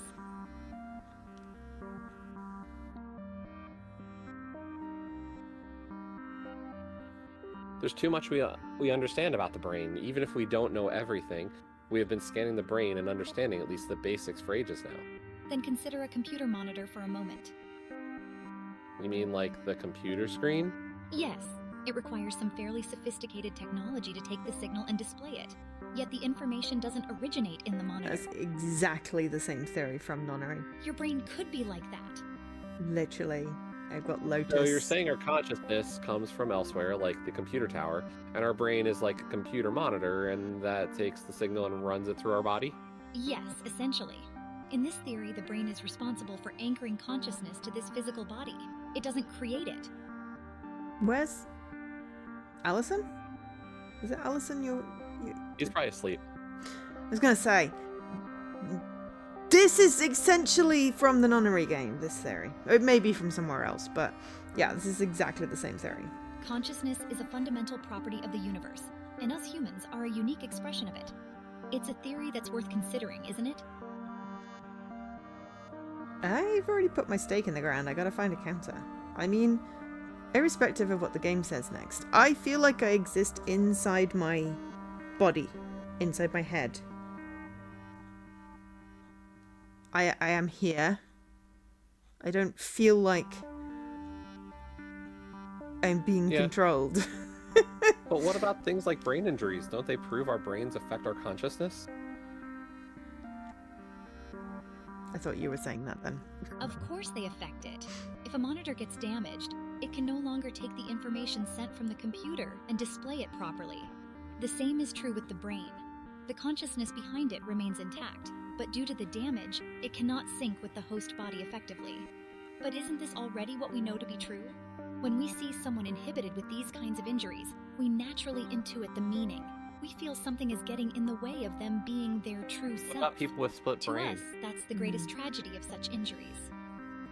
What about when they do a hemispherectomy and take out half the brain? We treat people instinctively as if the same they are kind of more than idea just I'm the saying is physical like you could processes split the governing brain and them, have two as if personalities there is within something the same more person. behind What the happened? physical veil. Did the consciousness get split in two? Did they get two receivers now? I mean,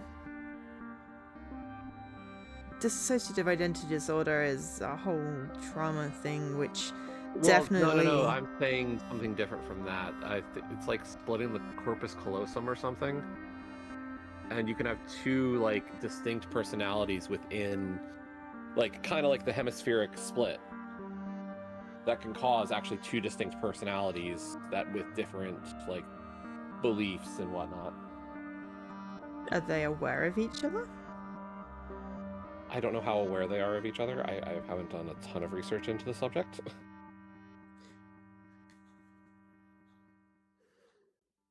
Because, I mean, we don't say split person, we say dissociative identity disorder. It's DID. Believe is the correct term now. Rather than multiple personalities, MPD. But that tends to be trauma protecting the core personality from what is happening outside, and then developed into, you know, disparate identities that still inhabit the same body. Yeah. I mean, bigots see literally judge you by how you look rather than who you are, which is a whole other separate thing rather than whether the consciousness originates inside the brain, which makes more sense in the case of DID because, you know, trauma damages the brain. It literally changes the pathways, connections, memory.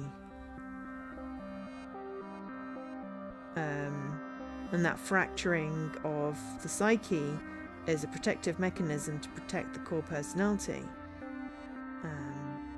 I don't know a whole lot about it. Yeah, I don't know a whole lot about it, but it's definitely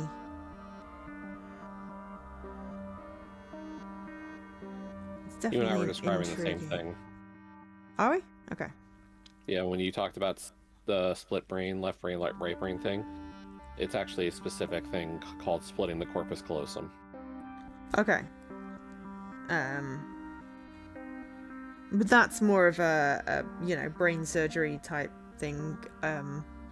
DID doesn't necessarily occur from actual splitting of the brain. It's just trauma. No, but what I had heard about was like what they found was that somebody with a split corpus callosum did actually hold disparate beliefs. But depending on who you asked, of which part of the brain responded, would get a different response.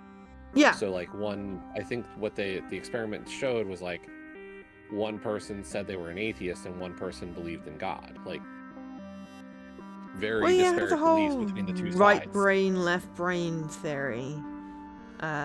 Where the left brain is more creative, the right is more analytical, which is, I don't know how much that is rooted in truth. But there's a difference between an actual surgical,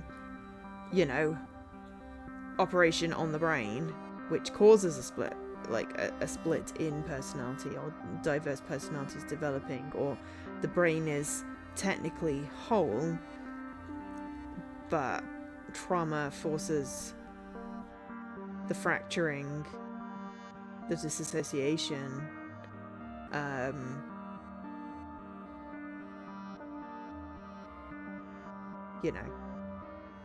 those are two separate. One's sort of more of a medical phenomenon, one's more psychological. Also, hi BX. That is a very excited 2026, I think.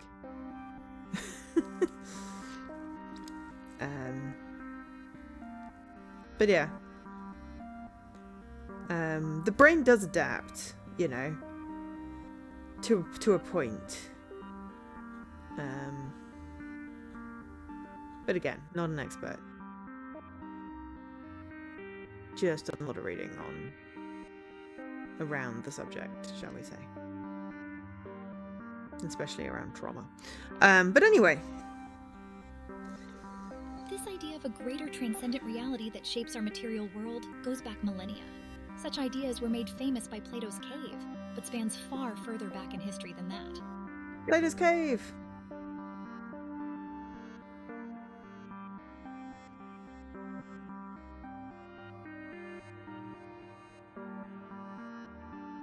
Plato's Cave.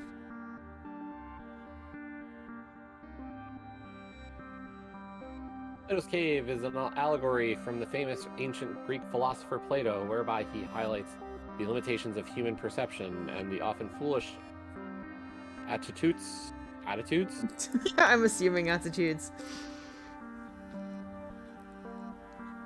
towards the existence of higher levels of reality. Oops. Hang on. You gotta highlight the scroll bar?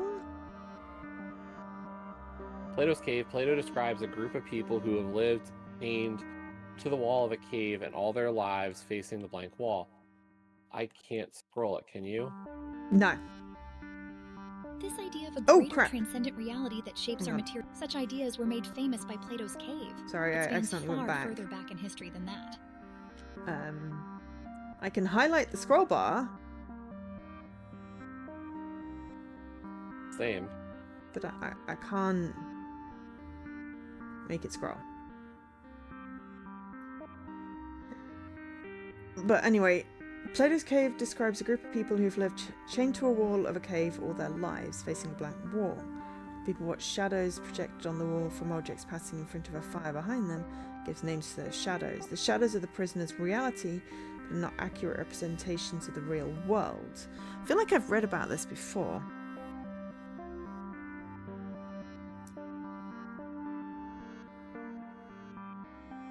Plato's Cave. The allegory of the cave. Oops.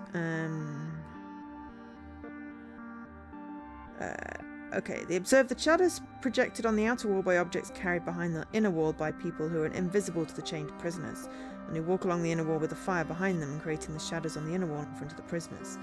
The sign bearers pronounce the name of the objects, the sounds of which are reflected near the shadows and are understood by the prisoners as if they were coming from the shadows themselves.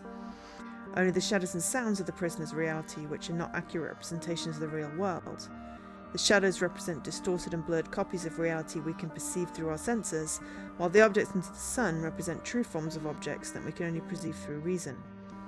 3 high levels of exist: natural science, deductive mathematics, geometry, logic, and the theory of forms. Socrates explains how the philosopher is like a prisoner freed from the cave and comes to understand that the shadows on the wall are not the direct source of the images seen. The philosopher aims to understand and perceive the higher levels of reality. However, the other inmates of the cave do not even desire to leave their prison. They know no better life. Socrates remarks that this allegory can be paired with previous writings, namely the analogy of the sun and the analogy of the divided line.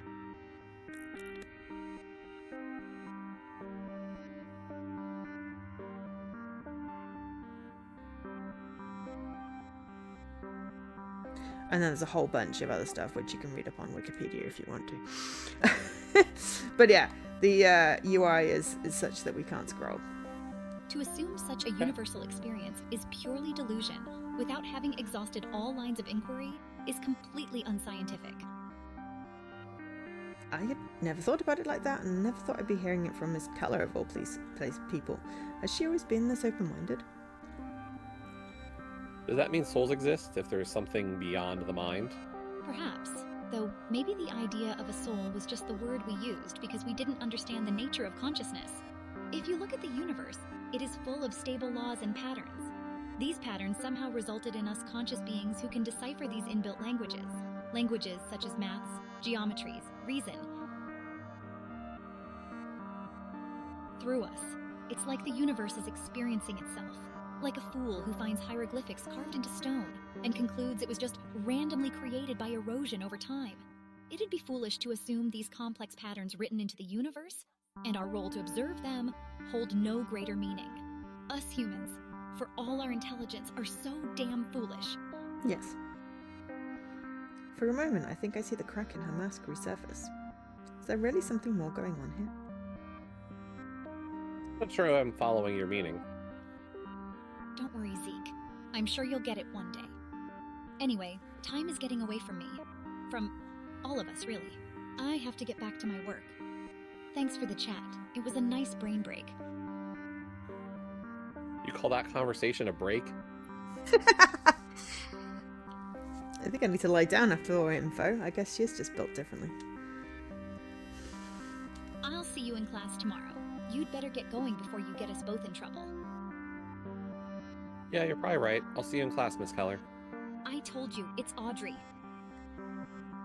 I begin to awkwardly slink away from the rooftop, unsure of what I just heard, but intrigued by the passion of the one who shared it. Is there something more behind what she was saying than what she was letting on?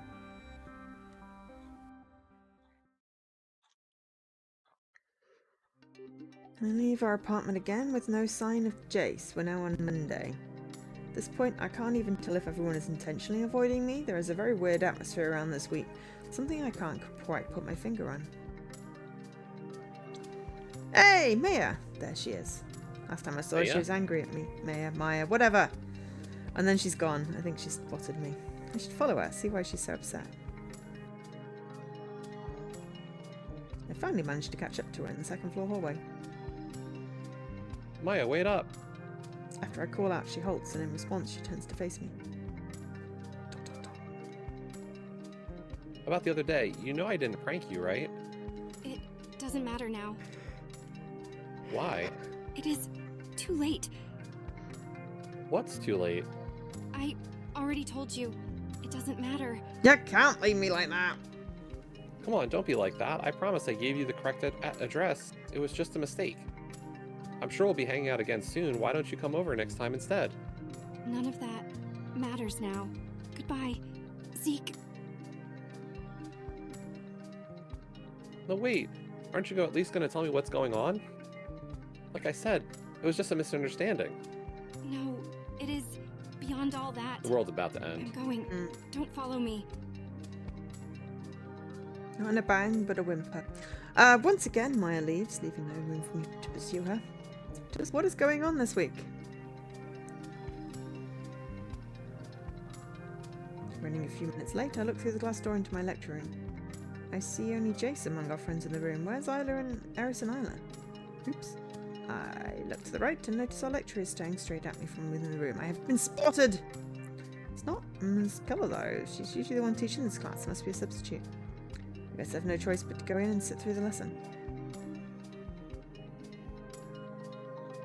After class, Jace and I stand at the gate in silence, looking out over the golden afternoon sky. It's strange, though, as if there was some distance between us I can't put my finger on. It could just be in my head, though. It's best if I try and act normal. Finally done. That day went on forever. One lesson without Miss Keller, and it makes you appreciate how good a lecturer she actually is. That was so boring. Yeah, it sure was. Jace responds in a distant tone of voice. Okay, out with it. What's going on? This is too much. Everything is all wrong. What do you mean? The vibes I'm picking up on are so wrong here, I can't even put it into words. Then there's Isla and Eris. Something weird is happening on that front, too. Have you even taken the time to notice them recently? From what I'm sensing, it seems you don't even care. Just what the hell is going on? Jace is being weird? What? Of course I care. I didn't even know something was happening. Why are you getting angry at me? Is there something you know that I don't? No, it's just... Jace suddenly pauses with a weighted hesitancy. Me? Being too harsh on him, with his ability of sensing emotions, perhaps everything around him is getting to him. Now that I think about it, that must be what it is. Jace is normally unflappable, but there's so much happening right now that only he can sense. Jace, I think you should go home and take it easy for a little while. You've been on overdrive trying to solve those riddles. You need to give your mind and emotions a break. But... Rest and come back at it clearer. You're not going to get anywhere like this. For once, you're probably right. Who would have thought the time would come where you would be my voice of reason? Again with the backhanded compliments. All right, I'll head home and get an early Are these night people then. even friends? I don't think so. Don't do anything dumb without me. Would I ever? Why do I feel like I just jinxed myself?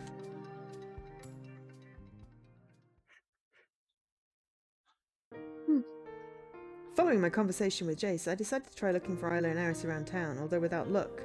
Neither of them were home, nor at our usual favourite hit spots. Before I knew it, the sun had disappeared beyond the horizon, bringing with it the veil of night. They'd probably made it back around to their houses by now, though it's still too late for me to show up at their doors.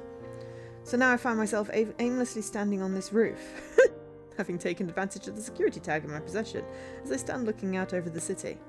There is something both serene and melancholic about the city at this time on a Monday night. So many souls so quietly going about their lives. I wonder if there's anyone else out there standing alone looking at these stars as I am. As these strange thoughts waft in and out of my mind, I'm interrupted by a voice that draws my attention. So you came back for more, did you, Zeke? Miss Keller? Audrey. You're not going to stop calling me that, are you? Anyway, you sound surprised to see me? Who else did you expect to find here? Or maybe you've already forgotten our conversation from yesterday. I don't know who I expected to see here. I don't even know what I'm doing here myself. So you're not the only one, huh? I like it up here, although I don't make it up here too often. When I do, it's almost like my feet dragged me here, to give pause to everything else in my life.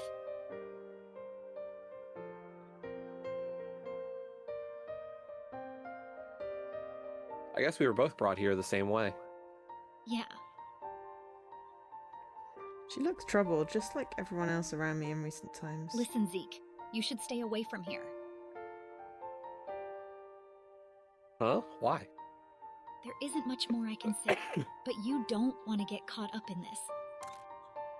You weren't acting this way yesterday. What happened? The flowchart nearly has us on Tuesday. Nothing. Just listen to me, okay? Why is everyone shutting me out right now? What the hell is going on? Did you find something out after finishing off your research paper? Let me guess, does it have to do with the golden spiral? What do you know about that? So I'm right. Just tell me, I'm sick of being left in the dark with all this stuff. I don't know what you've heard, but I've told you before you're playing with fire. You need to leave. But just... I said go! Everyone's yelling at us! Miss Keller bursts in a loud and You clear have tone. no idea what's going on, and I wish I didn't either. It would have been so much simpler that way. But that isn't up to either of us. You should leave. Enjoy this week while you still have it. Uh-huh. What do you mean? Suddenly, someone begins to approach my left, calling out in deep Well, tone. what manner of meeting is this? Dr. Snow! Care to tell me what a student and lecturer are doing atop the roof of an evening? It isn't what it looks like. We just bumped into each other here. Oh, though I have caught you where you shouldn't have been before. Haven't I, Zeke? He remembers me and the last incident. There's a stern look in his eyes as they survey me I carefully. see. I suppose it is time then. Ooh, Dr. Snow reaches into his pocket with slow, methodical movements. Stop. What is it you want? It's gone black and it's shaking. Darkness and fog envelop me. Chloroform! Where am I? I hear dull, muffled voices as sharp pain charges through my mind. Don't hurt him! I only do what I must, Audrey. I've told you this. Audrey, that's right. I was on the roof when... But why won't my body move and why is everything blurry? No, this can't be right. No, such actions aren't, so I won't attempt to justify them. This is simply my role to play, as you have yours. We are all but actors in a grander plan, and onward we must dance. Unfortunately for us, despite what I had hoped, this seems to be our part to play. Goodbye, Zeke. By your death here, there will still yet be some meaning in it. After Shit. all, though death may be our end, it is also the means to their ascension. I'll let you read. So my feet led me to Audrey, and though I never spoke her name, with her lay the end of my path. What a senseless and abrupt end before it had even begun.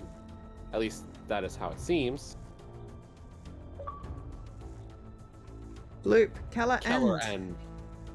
You reach the end of Miss Keller's mini route.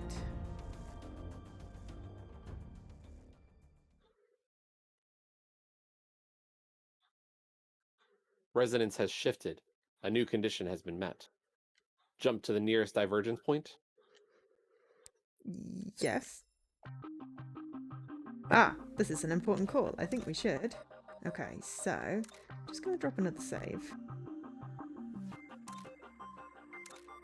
and then flowchart. Okay. So we hit Keller end, but gave us a key. So we kind of had to do that, I think. Otherwise, we may have hit something that required that key. And then had to go back and do that. So at least we've sort of done that. And yes, we haven't unlocked the purpley, choice in the other bit. But now, 20 minutes? I think if we keep going, we're going to get kind of... We're going to get sucked in, aren't we? Yep. Okay, so we'll pick up this back up on Wednesday. And end here for today. Oh, I should pull the giveaway. Close. Draw. Jesse! Oh my god! Reset. Okay. Thanks, Mr. Coolness, for the thing. Thanks, Mr. Coolness. Hang on, let me take Do I thank Mr. Coolness? Yeah. Was that the right way? Okay, Yeah. Thanks, Mr. Coolness. I have, no tokens right now. I know, right? Yeah, it's none. So yeah, let me just say I did the giveaway. So, I'll be back tomorrow with Persona 4 Golden. We are doing Jesse's special request. So it's not just one stream. It is gonna be Forever. Well, it's going to be multiple streams. So yeah, that's tomorrow. And Jesse, when are you back? Maybe this afternoon. We'll see. Okay. Yeah. I don't have any plans particularly for next week game-wise, so if anyone has any recommendations or suggestions, other than co-stream on Wednesday is probably going to be this, I guess. We may as well commit. Sounds good. And then might continue Sunday's Persona. See how long it takes us to get through the story. I am going into it fairly lack of knowledge beyond murder mystery. And that it's a long thing to get 100%, but I figure I just want to enjoy the game, so I'm not going to look into, how what the perfect route through is or whatever. We're just going to play it. So, it should be fun. So yeah, thanks to Jesse for that suggestion and getting me recommendations and things. So yeah, anything to add? Nothing. I'm good. Cool. Mr. Corner's there. But yes, thanks for being here, everyone. Yeah, I'll see you tomorrow. Jesse, I'll see you later today, I guess. Potentially. And yeah, Ivan Joe, otherwise known as Angel SK, joined by Jesse, otherwise known as the voice in my head. Bye for now. Bye, everybody.